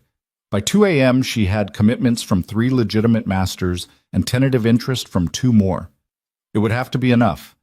She drove home as dawn started breaking over the city, painting the sky in shades of pink and gold. Seattle looked softer at this hour, less aggressive in its ambition. Or maybe she was just seeing it differently now, through eyes that had started learning to look for beauty instead of just dominance. In her apartment, she taped both of Caleb's drawings to the wall beside her bed, where she'd see them first thing each morning. The before and after, the armor and the emergence, the fighting with herself and the starting to be real. Then she lay down and slept deeply for the first time in months, dreaming of water flowing around stones, of children moving like joy itself, of janitors who were secretly masters, of masters who were secretly just frightened people in elaborate disguise. She woke 6 hours later to her phone ringing, her administrative assistant, voice tight with concern. Lena, we have a problem. What kind of problem? Marcus Chen's people just called. They're adding requirements to the seminar. He wants final approval of all attendees. He wants his own security team present. And he wants a promotional video made that he can use for his social media. Lena felt her old instincts rise, the urge to control, to manage, to smooth over conflicts before they could grow. Then she remembered Evan's words. Not everything needs to be fought. Sometimes you just make space and let people reveal themselves. Tell them no, Lena said calmly. No to which part? All of it. The contract says he teaches a 2-hour seminar. Everything else is negotiable, and I'm declining to negotiate. Lena, they'll pull out. His agent made that very clear. Then they pull out. That's their choice. But the students, the deposits, the reputation will all survive. Tell Marcus Chen's people that the Hartley Institute maintains its standards regardless of who's teaching. He's welcome to honor his commitment or break it. Either way, we'll move forward. Her assistant was quiet for a moment. You sound different. I feel different. Should I be worried? Lena looked at Caleb's drawings on her wall, at the figure slowly becoming visible under all that armor. No, I think you should be hopeful. We're about to remember what this place was supposed to be about. And what's that? The art. Not the artist, the practice. Not the personality. The real work of becoming who we're meant to be instead of who we think will impress people. That's beautiful, Lena. Also probably bad for business. Maybe. Or maybe it's the only thing that's actually good for business. We'll find out. After they hung up, Lena made herself breakfast for the first time in years. Not prepared meals from a service, but actual cooking. Eggs scrambled with vegetables, toast with butter, coffee made in her neglected machine. The food tasted different when she made it herself. Better. More real. She was starting to understand what Evan had been trying to teach her, that presence was a practice, that being real meant accepting imperfection, that the armor she'd built to protect herself had become a prison, and the only way out was to take it off piece by piece until she could feel the air on her skin again. It was terrifying. It was necessary. And somewhere in Seattle, in an apartment she'd never seen, a janitor and his son were probably eating breakfast too, ordinary and together, masters of something Lena was just beginning to learn. The call from Marcus Chen's agent came 3 days later, and the man's voice dripped with barely contained fury. Miss Hartley, I don't think you understand who you're dealing with. Marcus has 2 million Instagram followers. He brings legitimacy to establishments like yours. And you're treating him like some nobody who should be grateful for the opportunity. Lena stood at her office window, looking down at the dojo floor where her afternoon class was running through combinations. She could see the students moving in perfect unison, their techniques flawless and empty, just like hers had been for so many years. Mr. Patterson, I understand exactly who I'm dealing with. A talented martial artist who's forgotten that the art is bigger than his brand. And I'm treating him exactly how I treat everyone who walks through my doors, with respect for what they bring, and with clear expectations about what this space stands for. He's not coming if those other masters are there. He's not performing for their judgment. Then he's not coming. The contract has a cancellation clause. I suggest you review it with your legal team. You'll regret this. Marcus has influence in this community. He can make things very difficult for you. I'm sure he can. That's his choice. Just like honoring his commitment or breaking it is his choice. Lena kept her voice even, channeling Evan's calm in the face of aggression. Is there anything else? The line went dead. Lena set her phone down and realized her hands were shaking, not from fear, but from adrenaline. She'd just potentially blown up a major event that would have brought significant prestige and revenue to her dojo. Students had paid deposits, plans had been made, and she'd walked away from it all because a janitor had shown her what real strength looked like. Her phone buzzed immediately. Her assistant. He canceled. Marcus Chen's team just sent formal notice. They're citing creative differences and demanding return of his appearance fee. Return it, all of it, plus send a formal apology for any inconvenience. Lena, are you sure about this? No, but I'm doing it anyway. That evening, when Evan and Caleb arrived, Lena was sitting in the center of the mat, not training, just sitting. Evan took one look at her face and knew. He pulled out. This morning, very dramatically. His agent made sure I understood what a mistake I'd made. Evan set his card aside and came to sit across from her. Caleb joined them, forming their usual triangle. How do you feel? Terrified, relieved, like I just jumped off a cliff and I'm not sure if I'm flying or falling. Both, probably. That's how big changes feel. My assistant thinks I've lost my mind. Half my advanced students are asking for refunds. I have 3 other masters planning to show up to a seminar that no longer exists. Lena laughed, but it came out shaky. I think I just destroyed everything I spent 20 years building. Or, Evan said quietly, you just cleared space for something new to grow. That's very zen, also possibly delusional. Definitely both, he smiled. But here's what I know. You made a choice based on what matters to you instead of what's easy or profitable. That's not destruction. That's integrity. Integrity doesn't pay the bills. No, but it lets you sleep at night. Caleb had pulled out his sketchbook and was drawing while they talked. Ms. Hartley, can I ask you something? Of course. Do you like teaching? The question caught her off guard. What do you mean? Like, when you're showing people how to move, does it make you happy? Or is it just something you're good at? Lena opened her mouth to answer, then stopped. When was the last time she'd thought about whether teaching made her happy? She was excellent at it. Her students won competitions. Her dojo had a reputation for producing champions. But happy? I don't know, she admitted. I'm not sure I've thought about it that way. You should, Caleb said, his pencil still moving. Dad says if you do things just because you're good at them but they don't make you happy, you turn into a machine, and machines don't have fun. When did your dad become so wise? He was always wise. He just had to get sad first so he could figure out what mattered. Evan cleared his throat. Buddy, not everyone needs my whole life story. But it's true. You told me that after Mom died, you had to decide if you wanted to keep being the person you thought you should be or become the person you actually were. And you picked actually were. I did say that. I was hoping you'd forgotten so I could sound mysterious and complicated. You're not mysterious, you're just sad sometimes and happy sometimes, and you try to be nice even when you're sad. The simple clarity of it made Lena's chest ache.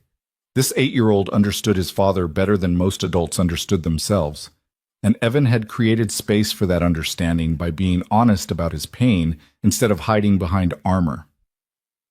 Caleb, Lena said slowly, what if teaching doesn't make me happy, but I don't know what else to do? Then you figure out what does make you happy and do that instead. It's not that simple when you have a business and students depending on you. Dad depended on training. He was really good at it, and people gave him money for it. But it didn't make him happy anymore after Mom died, so he stopped. Now he cleans floors and takes care of me. That makes him happy. I don't think your dad is as happy as you think he is, Lena said gently.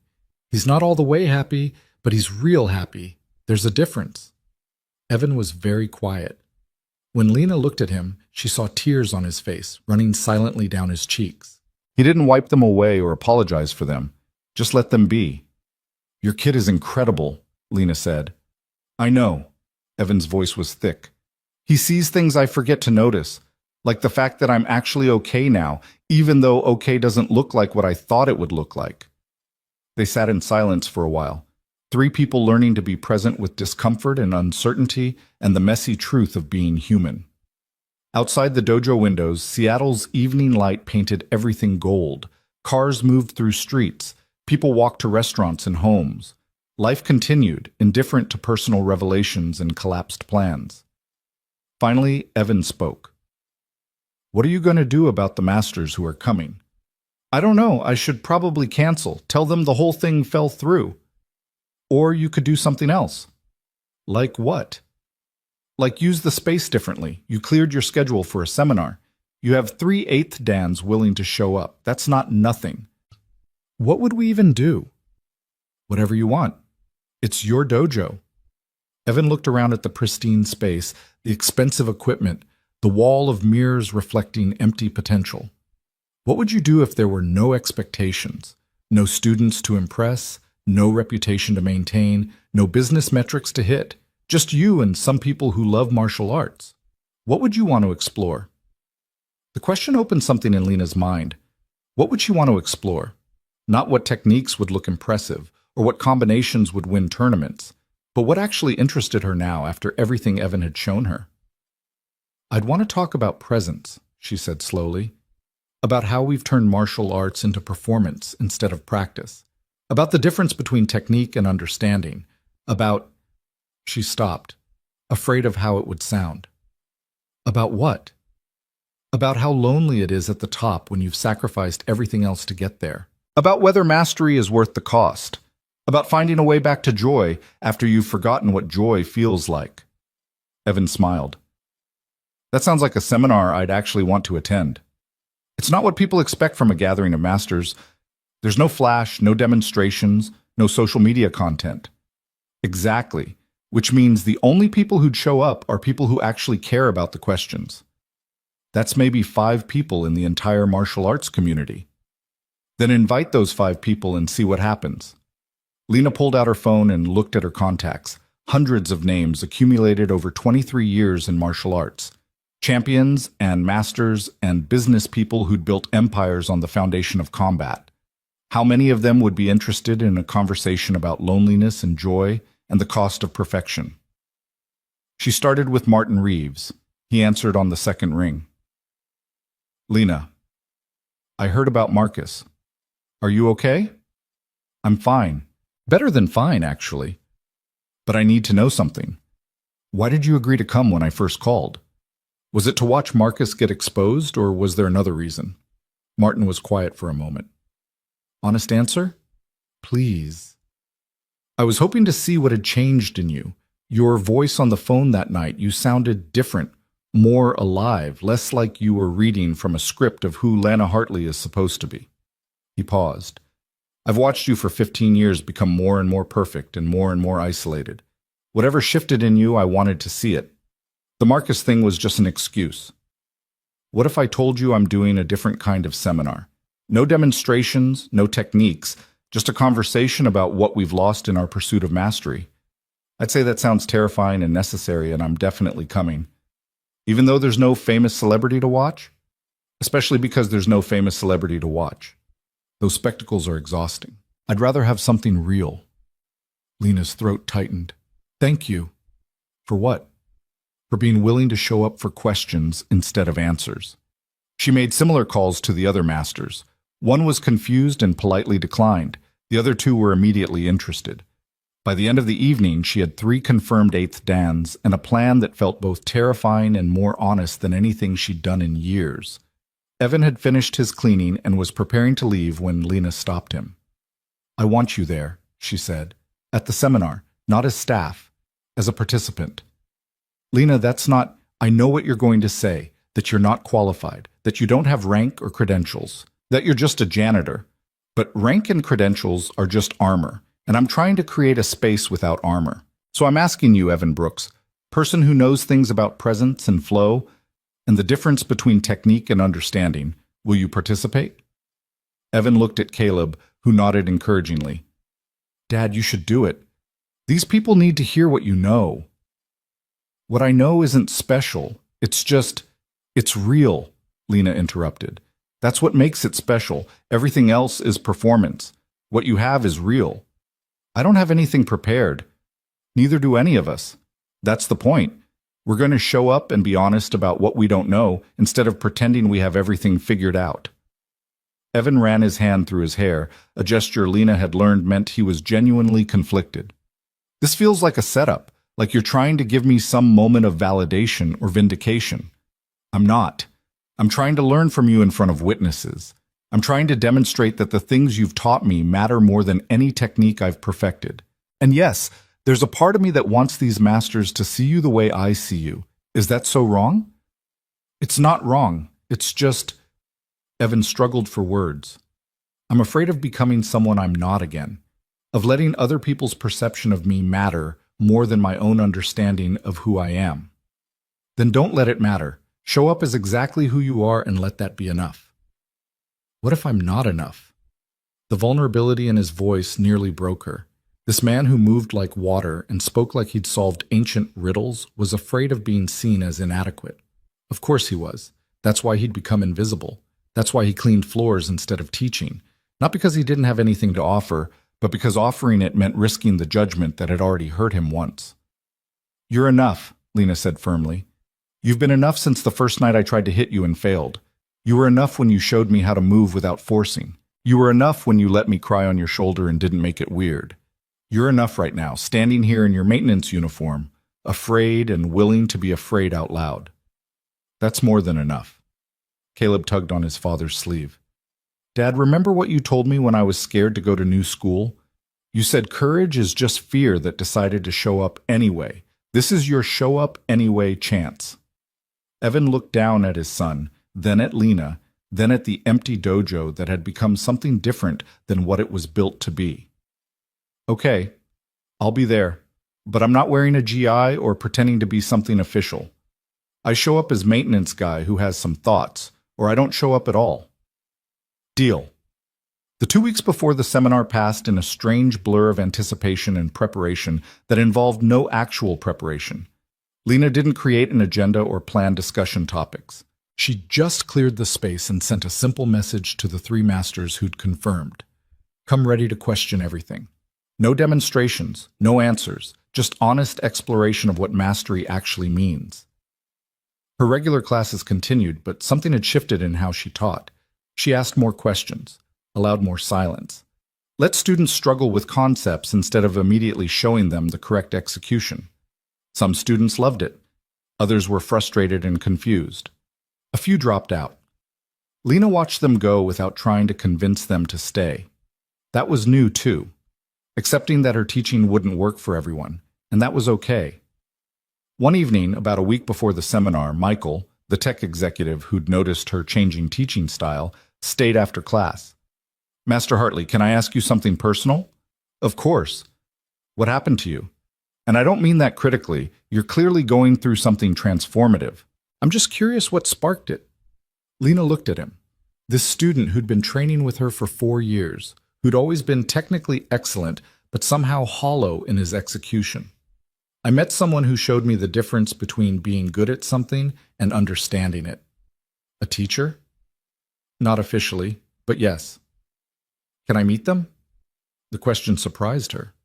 "Why?"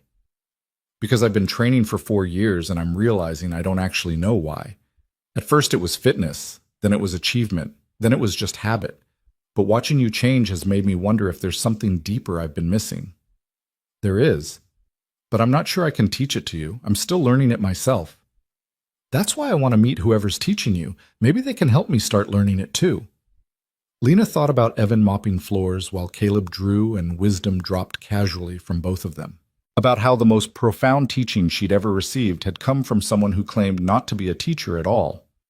He'll be at the seminar next week. It's not open to students, but she made a decision. I'm going to open it up, not to everyone, but to people who are genuinely searching instead of just collecting techniques. Do you want to come? Absolutely. It won't be what you expect. There will be masters there, but we won't be demonstrating or teaching in the traditional sense, just talking, exploring, being honest about what we don't know.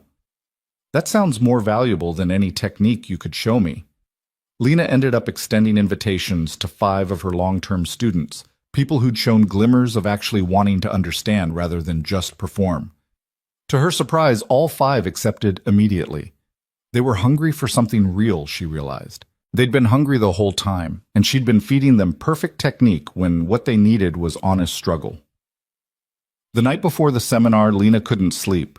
She lay in bed staring at Caleb's drawings on her wall, watching the progression from armored to emerging, and wondered what would happen tomorrow. 3/8 Dan masters, 5 searching students, 1 janitor who knew more than all of them, and her, trying to facilitate a conversation about things she barely understood herself. It could be a disaster, could expose her as a fraud, as someone who'd lost her way, as a master who no longer believed in mastery as traditionally defined. Or it could be the most honest thing she'd ever done. At 2 a.m., she gave up on sleep and drove to the dojo. The building was dark and empty, her footsteps echoing as she walked across the floor Evan had cleaned a few hours earlier. She stood in the center of the mat and tried to feel what he felt when he moved, that quality of presence without forcing, of being without trying to control. It lasted maybe 30 seconds before her mind started spinning again, but 30 seconds was longer than 0. That had to count for something. The morning of the seminar arrived gray and rainy, typical Seattle weather that matched Lena's nervous energy. She arrived at the dojo at 7 a.m. to find Evan already there, sitting on the bench where Caleb usually drew. "You're early," she said. "Couldn't sleep. Kept thinking about all the ways this could go wrong." "Me too." She sat beside him. "We could still cancel. Tell everyone it was a mistake." "We could, but that would be choosing fear over growth, and I'm tired of making that choice." "Even when fear is completely rational?" "Especially then. Rational fear is just ego trying to protect itself from being seen clearly." They sat in comfortable silence, watching rain streak the windows and morning light slowly fill the space. Lena realized this was the first time she'd been alone with Evan without Caleb present. The boy's absence felt notable, like they were stepping into a different kind of relationship. Not father and teacher, not employer and employee, just 2 people who'd accidentally stumbled into each other's transformation. "Thank you," Lena said quietly. "For what?" "For showing up that first night, for not quitting when I challenged you out of wounded pride, for being patient while I slowly figured out that everything I thought I knew was incomplete." "You're giving me too much credit. I didn't do anything except exist near you." "That's exactly what made the difference. You existed as yourself instead of as who you thought you should be. That gave me permission to start doing the same." Evan looked at her with something soft in his expression. "You know what I realized? I was hiding not just from Marcus or from my past. I was hiding from myself. From the part of me that still wanted to matter, to contribute, to be seen. I convinced myself I was being humble. Really, I was just being afraid. And now? Now I'm still afraid, but I'm here anyway." The masters started arriving at 9 a.m. Martin first, then Susan Park from Portland, then James Chen from Vancouver. No relation to Marcus, he clarified immediately, and seemed almost relieved when Lena explained that Marcus had canceled. The 5 students came next, looking nervous and excited. They'd never been in a room with multiple 8th Dans before, and the reverence was obvious. At 9:27, Evan arrived with Caleb. He'd changed from his maintenance uniform into jeans and a simple black t-shirt. Caleb carried his sketchbook like always, but his eyes were wide, taking in the assembled masters with obvious awe. Lena made introductions, explaining who Evan was in the simplest terms possible. "This is Evan Brooks. He's taught me more about martial arts in the past 2 months than I learned in the previous 20 years. Martin raised an eyebrow. High praise. What's your background, Evan? Complicated.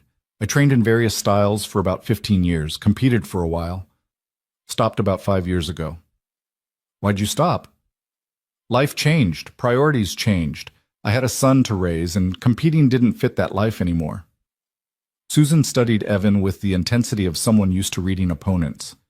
You move differently than most people. I noticed it the moment you walked in. What style do you primarily practice? I don't anymore. I just move. That's not an answer. It's the only answer I have. Styles are containers. Eventually I realized I was more interested in water than in the shape of the container. James laughed. That's either very profound or very pretentious. I haven't decided which. Probably both, Evan admitted with a slight smile. The seminar began not with technique or demonstration, but with Lena asking a simple question. When was the last time any of us felt joy in our practice? The silence that followed was profound. 4 masters and 5 students looking at each other, suddenly confronted with the possibility that joy and mastery had become separated somewhere along the way. Martin spoke first. I'm not sure I've felt joy in years. Satisfaction when students progress, pride when my school wins tournaments. But joy? Actual joy? I don't remember. Why not? Lena asked. Because somewhere along the way, it became work instead of play. The thing I loved turned into the thing I did to maintain my reputation, my income, my identity as a master. And work doesn't feel like joy. Work feels like obligation. Susan nodded slowly. I tell my students all the time that martial arts should be joyful practice, but I don't practice joyfully myself. I drill techniques. I analyze footage. I look for weaknesses to eliminate. When did elimination become more important than celebration? One of the students, a young woman named Anna, who'd been training for 3 years, raised her hand hesitantly. You don't need to raise your hand, Lena said gently. Just speak. I feel joy sometimes, Anna said, but then I feel guilty about it. Like if I'm enjoying myself, I'm not taking it seriously enough. Like joy and discipline can't coexist. Who taught you that? Evan asked. Anna looked at Lena. I think all of us did. Maybe not with words, but with how we practice. Everything is about correction, improvement, eliminating mistakes. There's no space for just enjoying the movement. Caleb, who'd been drawing quietly in the corner, spoke up. That's sad. Every head turned toward him. The boy looked up from his sketchbook, unintimidated by the room full of martial arts masters. What's sad about it? James asked. That you all know how to do something really cool and hard and beautiful, but you forgot it's supposed to be fun. That's like having ice cream and only eating it to practice eating instead of because it tastes good. The simplicity of the metaphor hit hard. Several people laughed, but the laughter had an edge of recognition to it. Out of the mouths of babes, Martin said. The kid's right. We've turned practice into homework. So how do we get back to joy? Susan asked. We can't just decide to feel differently. Maybe we can't force it, Evan said, but we can create space for it. Stop measuring everything. Stop analyzing everything. Stop trying to perfect everything. Just move and see what happens. That's chaos, James said. Without structure and discipline, there's no progress. I'm not saying abandon structure. I'm saying stop letting structure become a cage. Show us what you mean. The room went quiet. Evan looked at Lena, and she saw the fear in his eyes. But she also saw him make a choice, courage over comfort, visibility over safety. Okay, he said quietly. He stood and moved to the center of the mat. But I'm not demonstrating technique. I'm just going to move. And I want all of you to move with me. No choreography, no planning, just responding to each other. The masters exchanged glances. This wasn't how these things typically went. But slowly, they stood. The students followed. Soon everyone was on the mat, surrounding Evan. Close your eyes, Evan said. Feel where everyone is. Not with your eyes, with your awareness. And then just start moving. Slowly. Find the spaces between people. Flow through them. Never force. Never collide. Just move like water finding its path. What happened next was remarkable in its simplicity and its strangeness. 11 people moving with closed eyes across a mat, sensing each other's presence, flowing around obstacles that were also participants. It was awkward at first.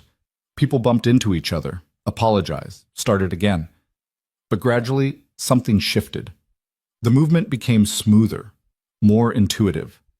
People started sensing each other before contact, adjusting their paths without conscious decision. The room filled with the soft sound of feet on mats and controlled breathing, and underneath it all, something that might have been joy. After about 10 minutes, Evan said softly, "Open your eyes." Everyone stopped moving and looked around. Several people were smiling. Anna's eyes were bright with tears. Martin was shaking his head in wonder. "That was the most present I've felt in years," Susan said. "No technique to execute, no performance to maintain, just movement and awareness and trust." "That's what practice can be," Evan said. "Not always. Sometimes you need to drill techniques and analyze and work on specific skills, but sometimes practice can just be play. Exploration. Joy without purpose except the joy itself." "Why don't we teach this way?" one of the students asked. "Because it doesn't look impressive," Lena answered. "Because you can't put it on social media or use it to attract students. Because it's vulnerable and messy and doesn't fit the image of what mastery is supposed to look like." "But it's real," Martin said. "The 10 minutes of just moving together was more real than most seminars I've attended in the past decade." The conversation continued for hours, moving organically through topics that had never been discussed in Lena's dojo before. The loneliness of being at the top, the pressure to maintain impossible standards, the fear of being seen as weak or inadequate, the sacrifice of relationships and health and basic human connection in pursuit of perfection. And Evan, who'd walked in as the janitor none of them knew, became the center of gravity. Not because he claimed expertise or demonstrated superiority, but because he was willing to be honest about his own struggles and failures. He talked about losing Emily, about the years of competition that left him empty, about the slow rebuilding of a life that valued presence over performance. The masters listened with an attention Lena had rarely seen. These were people used to being the authority in rooms, and here they were, learning from someone with no credentials, no rank, no reputation, learning not techniques, but truth. Not how to be better, but how to be more whole. As the afternoon light began to fade, Caleb held up his sketchbook. "Can I show you what I drew?" The page was covered in flowing lines, all the participants moving together across the mat. But instead of separate figures, the lines blended and interweaved, showing not 11 people, but one continuous movement flowing through 11 forms. "That's beautiful," Susan breathed. "That's exactly what it felt like." "You were all water," Caleb said. "All part of the same water, just moving through different shapes." Martin looked at Evan. "Your son has a gift. He sees things clearly. I'm still working on learning how." As people prepared to leave, exchanging contact information and promising to stay in touch, Martin pulled Lena aside. "I don't know what happened to you, but whatever it is, keep doing it. This was the most valuable martial arts event I've attended in 20 years. No flash, no ego, just honest people trying to remember why they fell in love with this practice in the first place." "I didn't do much. Evan did most of the teaching. You created the space for it to happen. That's teaching too, maybe the most important kind." After everyone had gone, Lena sat on the mat with Evan and Caleb, exhausted and energized in equal measure. "That was terrifying," she said. "But good terrifying," Evan replied. "The kind that means you're growing." "Do you think it mattered? Do you think anyone will actually change their practice because of today?" "Some will, some won't. That's not your responsibility. You created space for honesty and exploration. What people do with that is up to them." Caleb tugged on Lena's sleeve. "Ms. Hartley, are you still sad?" "What do you mean?" "When we first met, you seemed really sad, even when you were being strong and impressive. You seemed sad underneath. Are you still?" Lena thought about it. "I'm less sad. Or maybe I'm just more okay with being sad sometimes. Does that make sense?" "Yeah, Dad's like that too. Sad sometimes, but okay about it." "We're both works in progress, buddy," Evan said, ruffling his son's hair.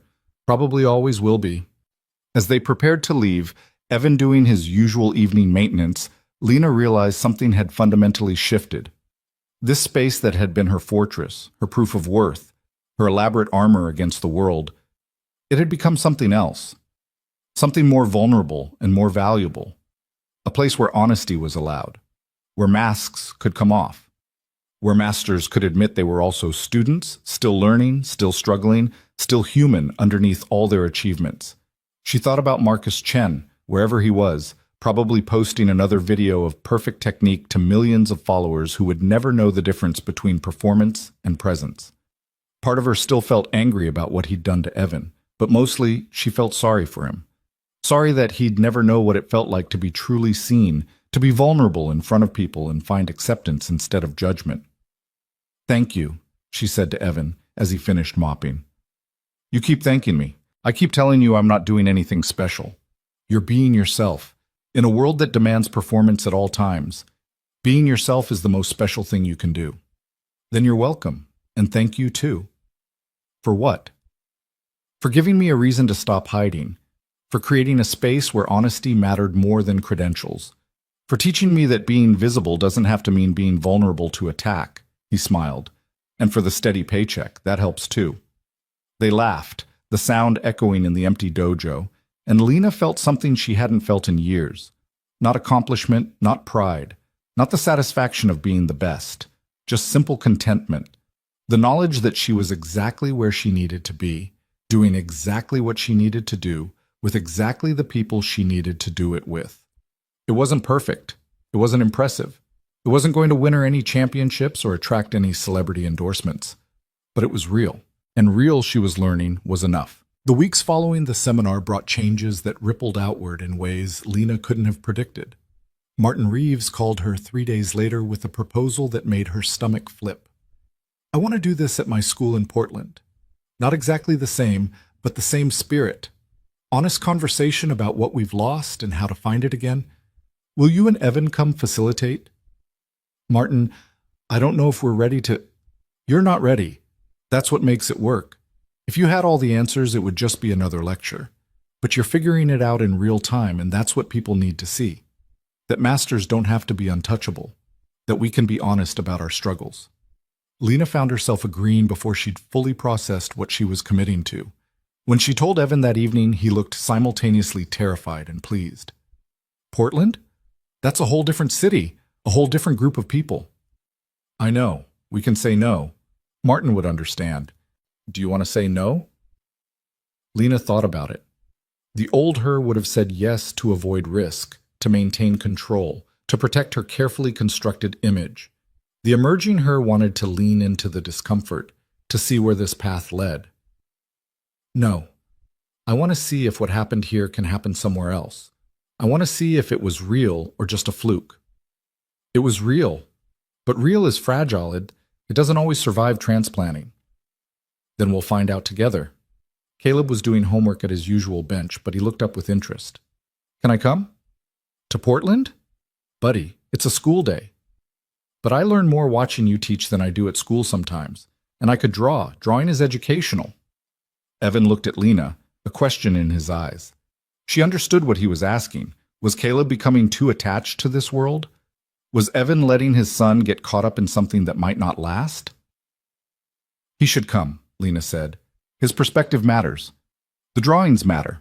And honestly, having him there reminds all of us that this isn't about impressing each other. It's about being real enough that a child can understand what we're saying." The Portland session happened 3 weeks later on a Saturday. Martin's school was smaller than Lena's, more intimate, located in a converted warehouse in the Pearl District. About 20 people showed up, a mix of Martin's senior students and a few other instructors from around the region who'd heard about the Seattle gathering. The format was the same. Lena opened with a question, this time, what did you sacrifice to become who you are, and was it worth it? The room went silent, people shifting uncomfortably, confronted with an accounting they'd been avoiding for years. A woman in her 50s spoke first. I sacrificed my marriage. My husband couldn't understand why I needed to train 6 hours a day. Why tournaments and rank tests mattered more than date nights and vacations.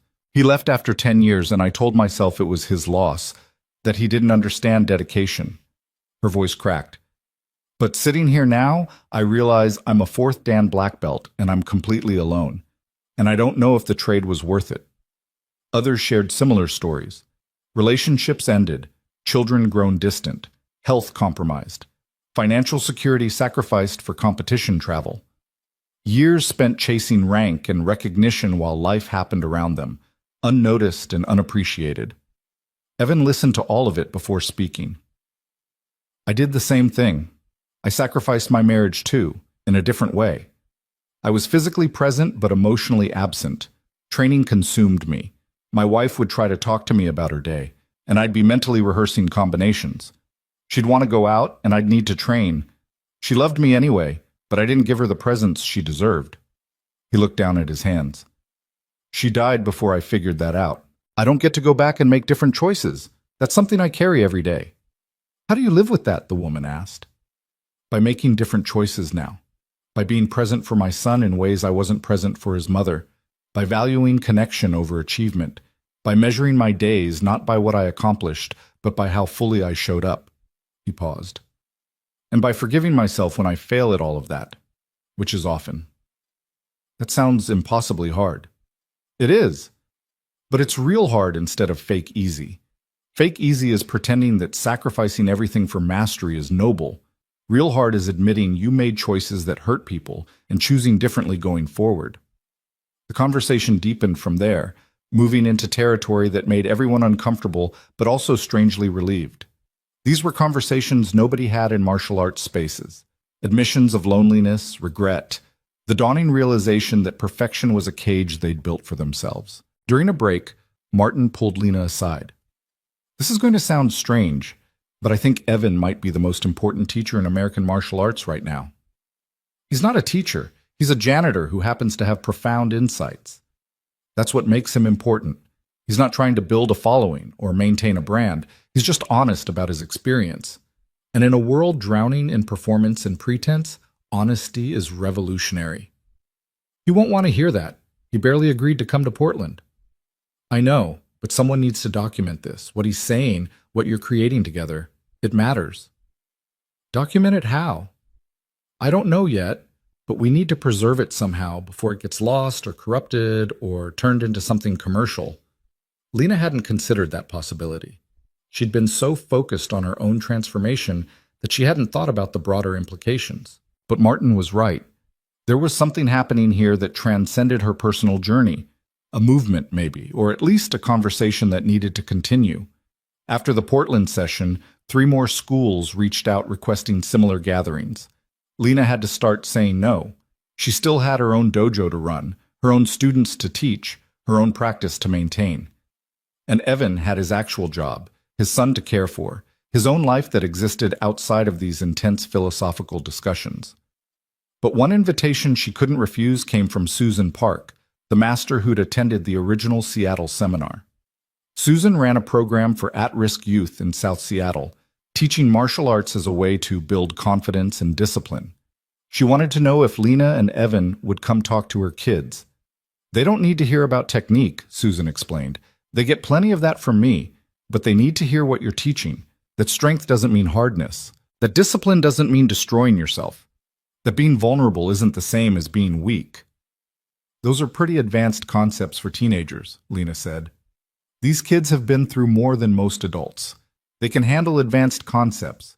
What they can't handle is more adults pretending to have all the answers while obviously struggling themselves. Lena brought Evan and Caleb to Susan's program on a Thursday evening. About 15 kids, ages 13 to 17, sat on mats looking skeptical and guarded. They'd been told that some fancy billionaire master was coming to talk to them, and their body language screamed that they expected to be lectured by someone who didn't understand their lives. Lena opened with the truth.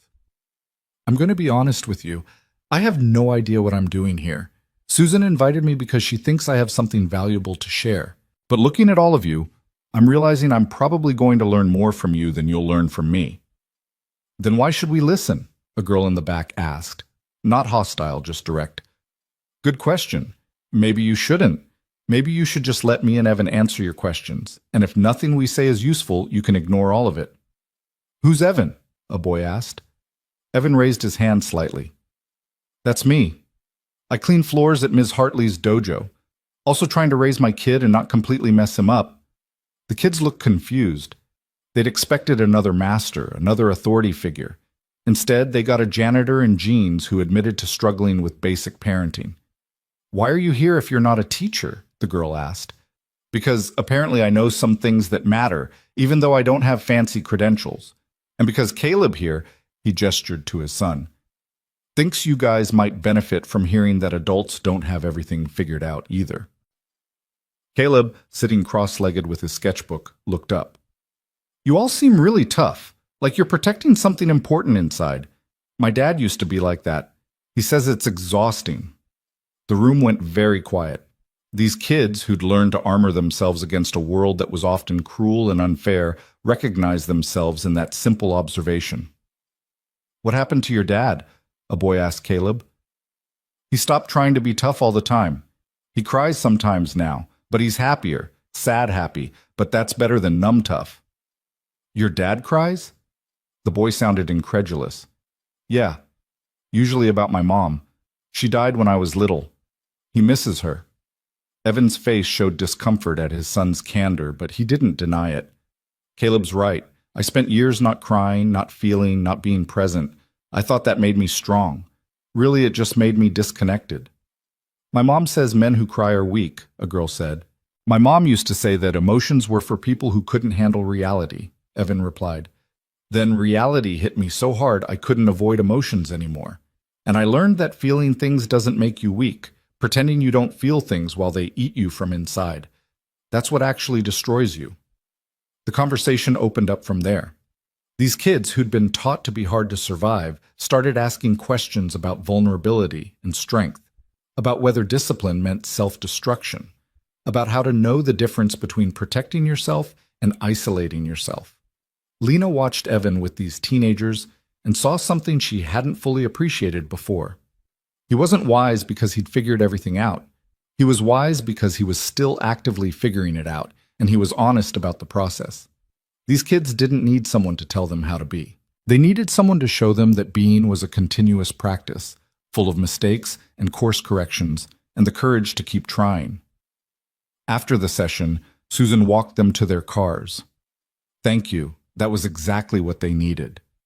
"I still don't know what we actually taught them," Lena said. "You taught them that strength has room for softness, that mastery includes admitting what you don't know, that adults they respect are still learning, still struggling, still human." Susan smiled. "That's everything." Driving home, Caleb fell asleep in the back seat. Evan and Lena sat in comfortable silence until Evan spoke. "I've been thinking about something." "What's that?" "Your dojo, what it's becoming. It's not really an elite training center anymore." Lena felt her stomach tighten. "Is that a problem?" "No. But it's different than what you built it to be. Some of your students are leaving because they want traditional training. Your revenue is probably down because you're not attracting the high-paying clients who want to train with a champion." "All true. So what are you building instead?" Lena thought about it. "I don't know exactly. Something more honest, something that values presence over performance, something that doesn't pretend mastery means having all the answers." "That's not going to make you rich or famous." "I'm already rich, and fame is exhausting." She glanced at him. "What are you getting at?"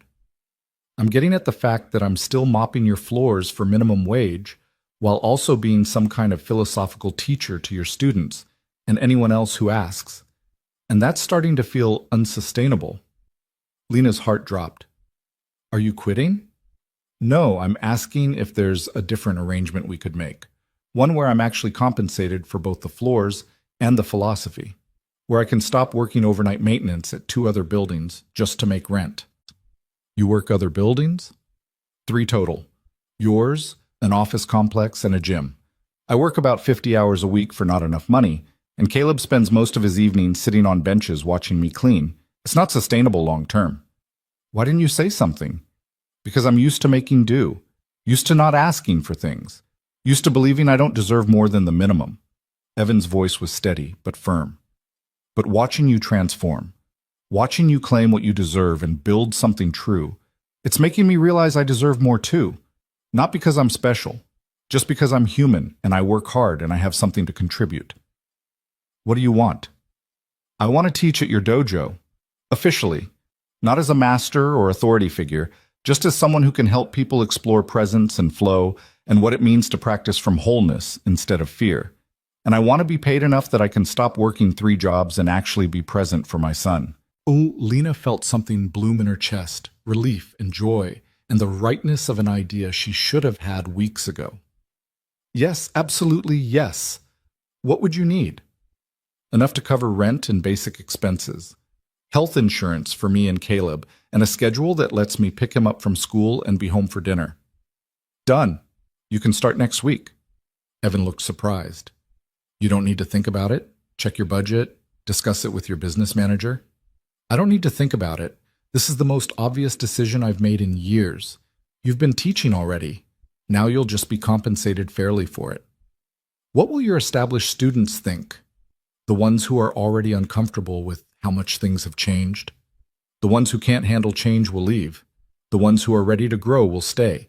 And we'll find new students who are looking for what we're actually offering now instead of what we used to be. You're risking everything you built? No. I'm finally building what I actually want instead of what I thought I was supposed to want. They pulled up to Evan's apartment building, and Lena saw it clearly for the first time. A modest 3-story structure in the Fremont neighborhood, nothing fancy, but clean and well-maintained. This was where Evan and Caleb lived, where they built their life, where they were whole despite having so little of what Lena had spent her life accumulating. Thank you, Evan said quietly, for seeing me, for valuing what I bring even though it doesn't look like traditional credentials. Thank you for teaching me the difference between achievement and fulfillment, between being the best and being real. Evan carried sleeping Caleb from the car. Lena watched them disappear into the building, father and son, the 2 people who'd accidentally saved her by showing her what she'd been missing. The next 6 months brought a complete transformation of the Hartley Institute. Lena officially brought Evan on as a teacher, which caused exactly the uproar she'd anticipated.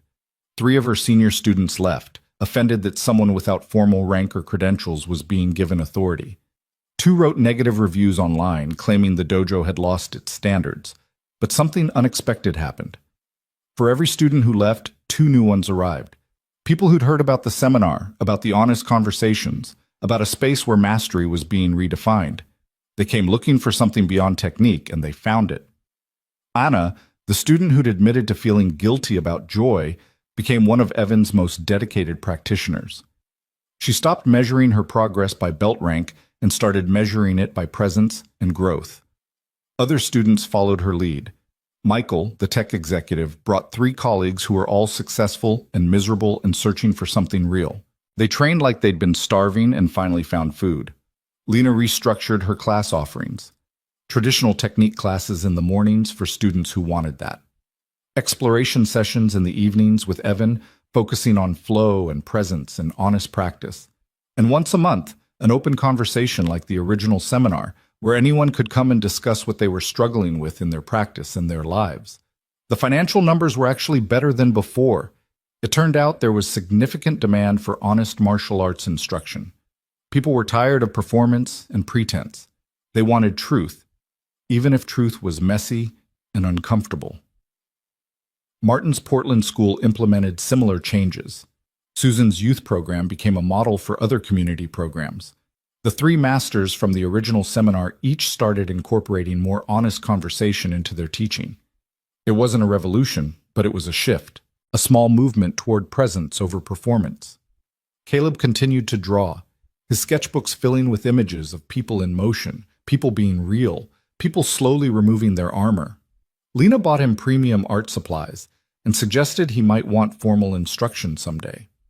Caleb shrugged. I don't want to learn the right way to draw. I just want to draw what I see. That's fair, Lena said. Keep doing that.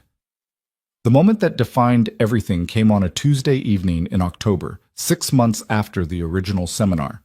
Lena was teaching a basics class when her assistant knocked on the door with an urgent expression.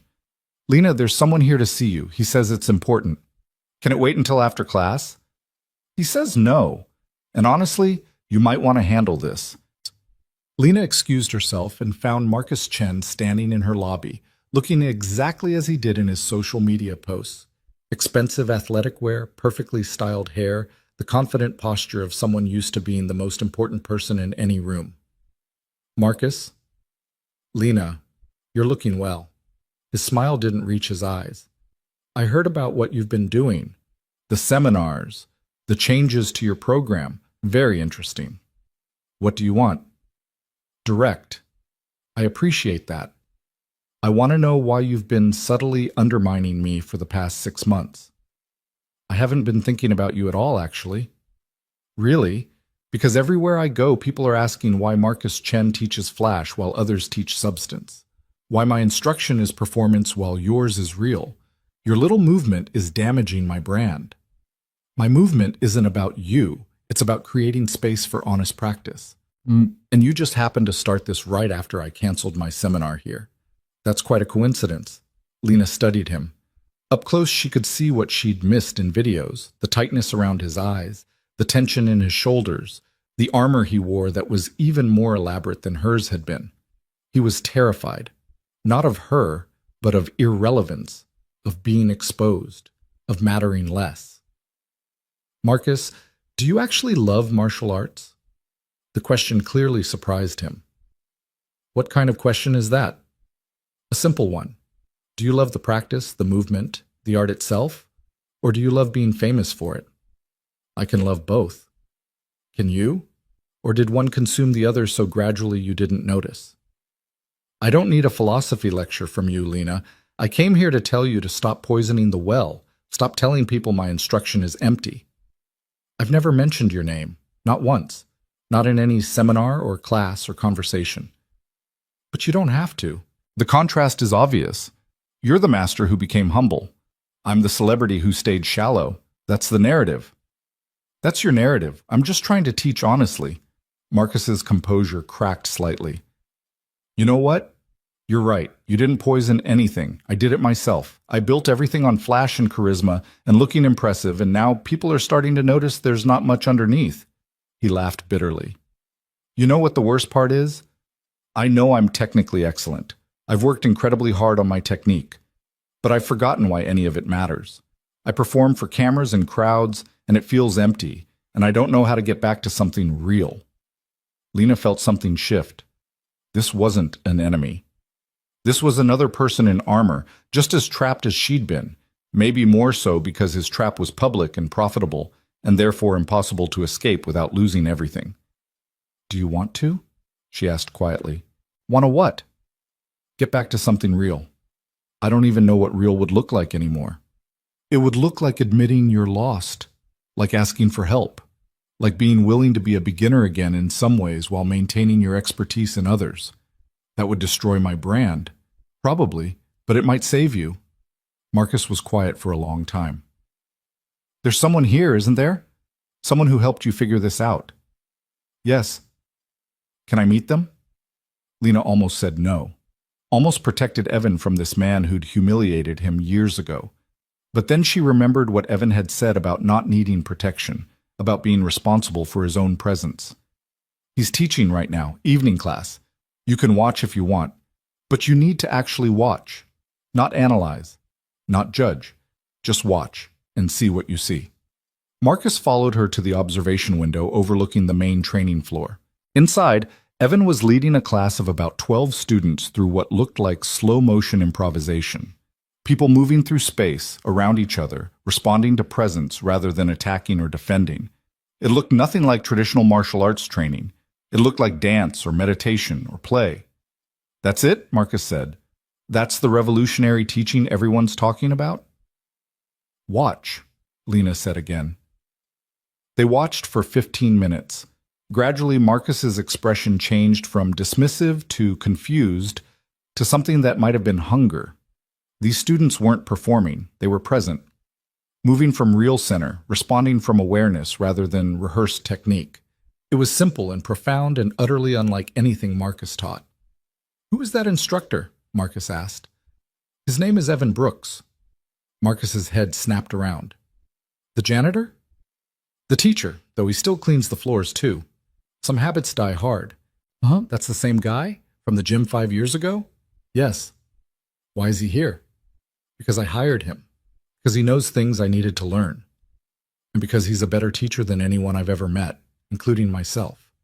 Marcus looked back at the class, watching Evan move among students with calm presence, offering gentle corrections that were more about awareness than technique. He humiliated me. No, he revealed you. You humiliated yourself. That's a distinction without a difference. It's the only distinction that matters. Evan didn't attack you. He didn't try to dominate you. He just made space and let your aggression exhaust itself.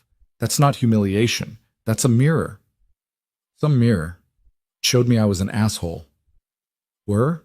Or are? Marcus smiled despite himself. Fair point. Probably still am, honestly. The class ended, students bowing and dispersing. Evan saw Lena at the observation window and started to head over, then stopped when he saw Marcus. His expression didn't change, but Lena could see the calculation happening, whether to engage or avoid, whether this was safe or dangerous. It's okay, Lena called through the glass. Come up. Evan climbed the stairs to the observation deck, his face carefully neutral. Marcus stood as he entered. Evan Brooks. It's been a while. Marcus. Evan's voice was steady. I'm surprised to see you here. I'm surprised to be here. Marcus looked uncomfortable but determined. I owe you an apology. What I did at that gym, humiliating you in front of everyone, that was cruel and petty and came from my own insecurity. I appreciate that. I don't expect you to forgive me. I'm just saying I was wrong. I forgave you years ago, mostly because holding on to anger was exhausting, but thank you for saying it anyway. Marcus looked startled.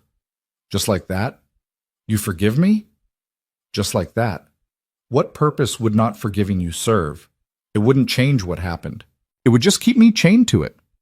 That's very zen, also slightly infuriating in how reasonable it is. Despite everything, Evan smiled. Sorry about that. They stood in awkward silence until Lena spoke. Marcus was just watching your class. He had questions about what you're teaching. It's not really teaching, more like exploring together. That's what I'm trying to understand, Marcus said. How does that work? How do students progress without clear instruction and correction? They progress by learning to pay attention to their bodies, to each other, to the space between intention and action. Traditional instruction has value. I'm not saying it doesn't, but most people never learn to actually be present in their practice. They're always executing, never just being. So you're teaching meditation disguised as martial arts? I'm teaching presence through movement. Call it whatever you want. Marcus studied Evan with the intensity of someone trying to solve a puzzle. Why did you stop competing? You were good enough to be famous, to build what I've built. Because fame and goodness aren't the same thing. And I wanted to be present for my son more than I wanted to be recognized by strangers. Don't you miss it? The competition? The achievement? Sometimes. But I don't miss what I had to become to maintain it. The constant comparison. The fear of losing. The way everything became about status instead of practice. Evan looked directly at Marcus. Do you still love martial arts, or do you just love being famous for it? The same question Lena had asked, but landing differently coming from Evan. Marcus's face showed a flash of pain before he controlled it. I don't know anymore. It's all tangled up, the practice, the brand, the business, the social media. I can't separate what I love from what I'm obligated to perform. Then maybe it's time to stop performing for a while. See what's left when you take away the audience. That's terrifying. Yeah, growth usually is. Marcus turned to Lena. Can I train here? Not as a visiting celebrity, just as a student, someone trying to figure out what got lost along the way. Lena felt something profound settle into place. 6 months ago, she would have said no out of spite or protection or simple dislike. Now she understood that this was exactly the opportunity for transformation that she'd been given. Marcus was asking for the same chance she'd taken, to be a beginner again, to be lost and searching, to be real instead of impressive. Yes, but you need to understand the terms. No special treatment, no publicity, no using this for content. You show up, you practice, you do the work like everyone else. I can do that. And you might need to leave your ego at the door. Some of our newest students might be better at presence than you are. That's going to be uncomfortable. I'm already uncomfortable. What's a little more? Okay then, welcome to the dojo. Marcus started training the following week.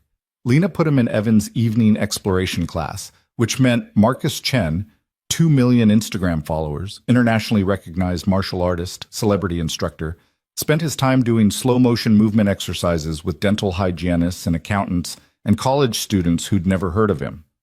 It was humbling in the best way. Caleb drew him in his second week, capturing Marcus in motion with all his technical perfection, but showing the rigidity underneath. When Caleb showed him the drawing, Marcus stared at it for a long time. I look like I'm made of concrete. You kind of are right now, but Dad says concrete can learn to be water if it wants to badly enough. Your dad is full of metaphors that are simultaneously profound and confusing. Yeah, but they're true. You just have to think about them for a while. Word got out eventually that Marcus Chen was training at the Hartley Institute. Some of his followers showed up, hoping to watch the celebrity train. Lena denied them entry. This was practice space, not performance space. Marcus seemed relieved. His social media presence started to shift. Instead of posting perfect technique videos, he started posting more honest content about struggle and growth. His follower count dropped by nearly 20%. His income probably dropped proportionally, but when Lena asked him if he regretted the changes, he shook his head. I'm sleeping better. That's worth more than followers. 3 months after Marcus started training, Evan invited him to co-teach a class. Marcus looked terrified. I don't know how to teach like you teach. So don't. Teach like you teach. But honestly this time, not performing, just sharing what you actually know. The class was remarkable. Marcus demonstrated perfect technique while Evan helped students understand presence. Marcus showed what excellence looked like, while Evan showed what awareness felt like. Together, they created something neither could create alone, the marriage of technical precision and present understanding. After class, Marcus approached Lena with an unusual request. I want to do a video about all this, about what I've learned here, about why I was wrong, but I want your permission first, and Evan's, because it will bring attention to this place, and I know that's not what you're building for. Lena looked at Evan, who shrugged. Your call. If you do it, Lena said carefully, you need to be completely honest. Not about us, about yourself, about what you lost and what you're trying to find, about the cost of fame and performance. Don't make us look like heroes who saved you. Make it about your own journey. I can do that. The video Marcus posted 2 weeks later was nothing like his usual content. 20 minutes of him sitting on his apartment floor, no special lighting, no editing tricks, just talking about losing himself in his brand, about the loneliness of being famous but not known, about finding teachers in unexpected places and learning that mastery might mean something different than he'd thought. He mentioned the Hartley Institute but didn't make it the focus. Mentioned Evan, but only as someone who taught me more by being present than I'd learned in years of competition. The video was raw and uncomfortable and deeply human. It got 500,000 views in the first week. The comments were split between people calling him brave and people calling him a sellout, but several comments stood out. I needed to hear this. This is the most real thing you've ever posted. Thank you for being honest. The video brought a wave of new students to the dojo, people searching for what Marcus had found. Lena had to hire 2 more instructors to handle the demand. She chose carefully, prioritizing people who valued presence over performance, who were willing to admit they were still learning, who could hold space for honest exploration instead of just demonstrating perfect technique. The Hartley Institute became something entirely different than what Lena had built 20 years ago. It was still rigorous. Students still learned technique and discipline. But now there was room for vulnerability too. Room for questions without immediate answers. Room for students to struggle and be supported rather than corrected into perfection. On a Saturday morning in early spring, exactly 1 year after the first seminar, Lena held another gathering. This time, 40 people showed up. Masters and students, the original attendees and newcomers who'd heard about what was happening here. They filled the dojo, sitting in circles on the mats, ready for honest conversation. Lena opened with gratitude. A year ago, I thought I knew what mastery meant. I was wrong, or not wrong exactly, incomplete. I'd learned how to be perfect. I hadn't learned how to be whole. And the difference between those two things is everything. Martin raised his hand. Can we talk about what this year has cost? Because I don't think we're being honest if we only talk about growth. There have been losses too. Absolutely. Who wants to start? Anna spoke first. I lost friends. People who trained with me for years got uncomfortable when I stopped caring about rank and competition. They thought I was giving up. They couldn't understand that I was actually finding something more valuable. Marcus went next. I lost income. A lot of income. My agent dropped me. Several sponsors ended their contracts.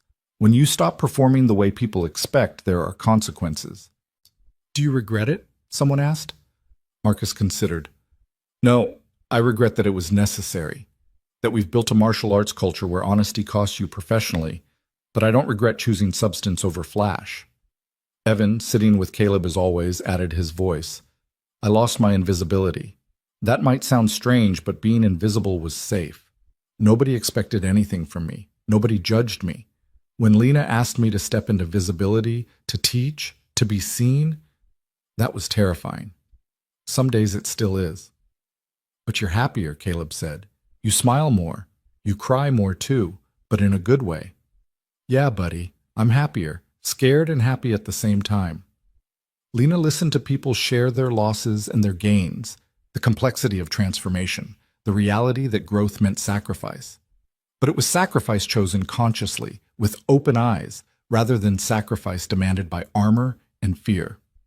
Susan Park, who'd brought her youth program students, spoke near the end. I want you all to know what this has meant for my kids.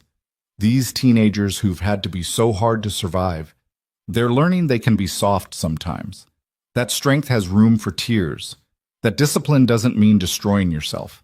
3 of them told me this week that this program saved their lives. Not because we taught them to fight, because we taught them how to be present in their own skin. The room fell silent, everyone understanding the profound weight of that statement. This wasn't just about better martial arts instruction.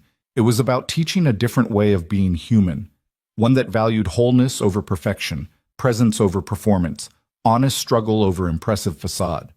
As the gathering wound down, people exchanged contact information and made plans to stay connected. The movement was growing, spreading to other cities, other schools, other teachers who were ready to question what they'd been taught about mastery. After everyone left, Lena stood in her dojo with Evan and Caleb, looking at the space that had been transformed by their presence. Do you think this will last? She asked. Or will it eventually get corrupted or commercialized or turned into another thing people perform instead of practice? Probably both, Evan said. Things grow and change. Some of what we're doing will be preserved, some will be lost. Some will be twisted into something we didn't intend. That's how movements work. That's unsatisfying. True things usually are. They don't give us the certainty we crave. Caleb had been drawing the gathering, his sketchbook filled with images of people in conversation, people being real, people slowly removing their armor. Now he held up a new drawing, the 3 of them standing together in the center of the mat, not in any martial arts stance, just standing, being present, being real. This is my favorite one, he said. Why? Lena asked. Because nobody's fighting. Nobody's trying to be impressive. You're just there, together. That's what everything was about, right? Learning how to just be there. Out of the mouths of babes, Lena thought, remembering Martin's comment a year ago. This 8-year-old understood what many adults spent lifetimes missing. That presence was the point. Not achievement, not recognition, not perfection. Just the practice of being fully alive in each moment, armored or not, scared or not, certain or not. Can I keep this one? Lena asked. Caleb nodded and tore the page carefully from his book. You should hang it where you see it every day, to remember. Lena took the drawing like the gift it was. She had a collection of Caleb's sketches now, documenting her transformation from armored master to emerging human. She kept them all in her office, a visual record of the journey from untouchable to real. That evening, after Evan had finished his cleaning, he still insisted on doing it himself, said it kept him grounded, Lena walked him and Caleb to their car. The Seattle sky was doing that thing it did in spring, painting clouds in shades of pink and gold, the day releasing into night with soft grace. "Thank you," Lena said, "for everything, for seeing me, for teaching me, for being patient while I slowly figured out what you knew from the beginning." "I didn't know anything from the beginning," Evan corrected gently. "I was just lost in a different direction than you were. We helped each other find a path forward." "That's generous." "It's true. You think you learned from me, but I learned from you too.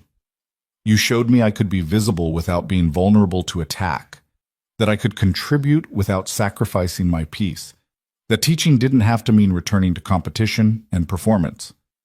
We made a good team. We still do."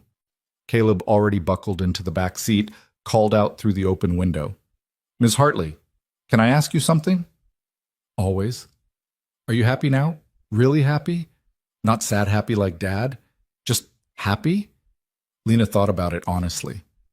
"I'm happier. I'm still figuring out what real happiness looks like. Still learning how to be present instead of perfect. But I'm not fighting with myself anymore. That's something." "That's everything," Caleb said seriously. "Fighting with yourself is the worst kind of fighting because you always lose." "When did you get so wise?" "I've always been this wise. Adults just don't usually listen to kids." Evan laughed. "He's right about that. Come on, buddy. Time to go home."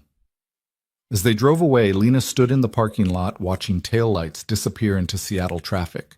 She thought about the girl she'd been at 20, just starting her martial arts journey, so hungry to prove herself, to be exceptional, to be untouchable. If she could go back and tell that girl anything, what would she say? Probably that untouchable wasn't the goal, that armor was expensive, that the thing she'd spent 20 years chasing wasn't the thing she actually needed, that somewhere in Seattle, a janitor with tired eyes and a wise son would teach her what her masters never could, that strength didn't require hardness, that mastery included not knowing, that being real was harder and more valuable than being perfect. But that girl wouldn't have listened. She'd had to learn it the hard way, through years of perfection that left her isolated and hollow. Had to build an empire before realizing empires were lonely. Had to become untouchable before understanding that being touched, by honest connection, by vulnerable conversation, by a child's drawing that saw through her armor, was what made life worth living. Lena walked back into her dojo, this space that was no longer just hers, but belonged to everyone who practiced presence here.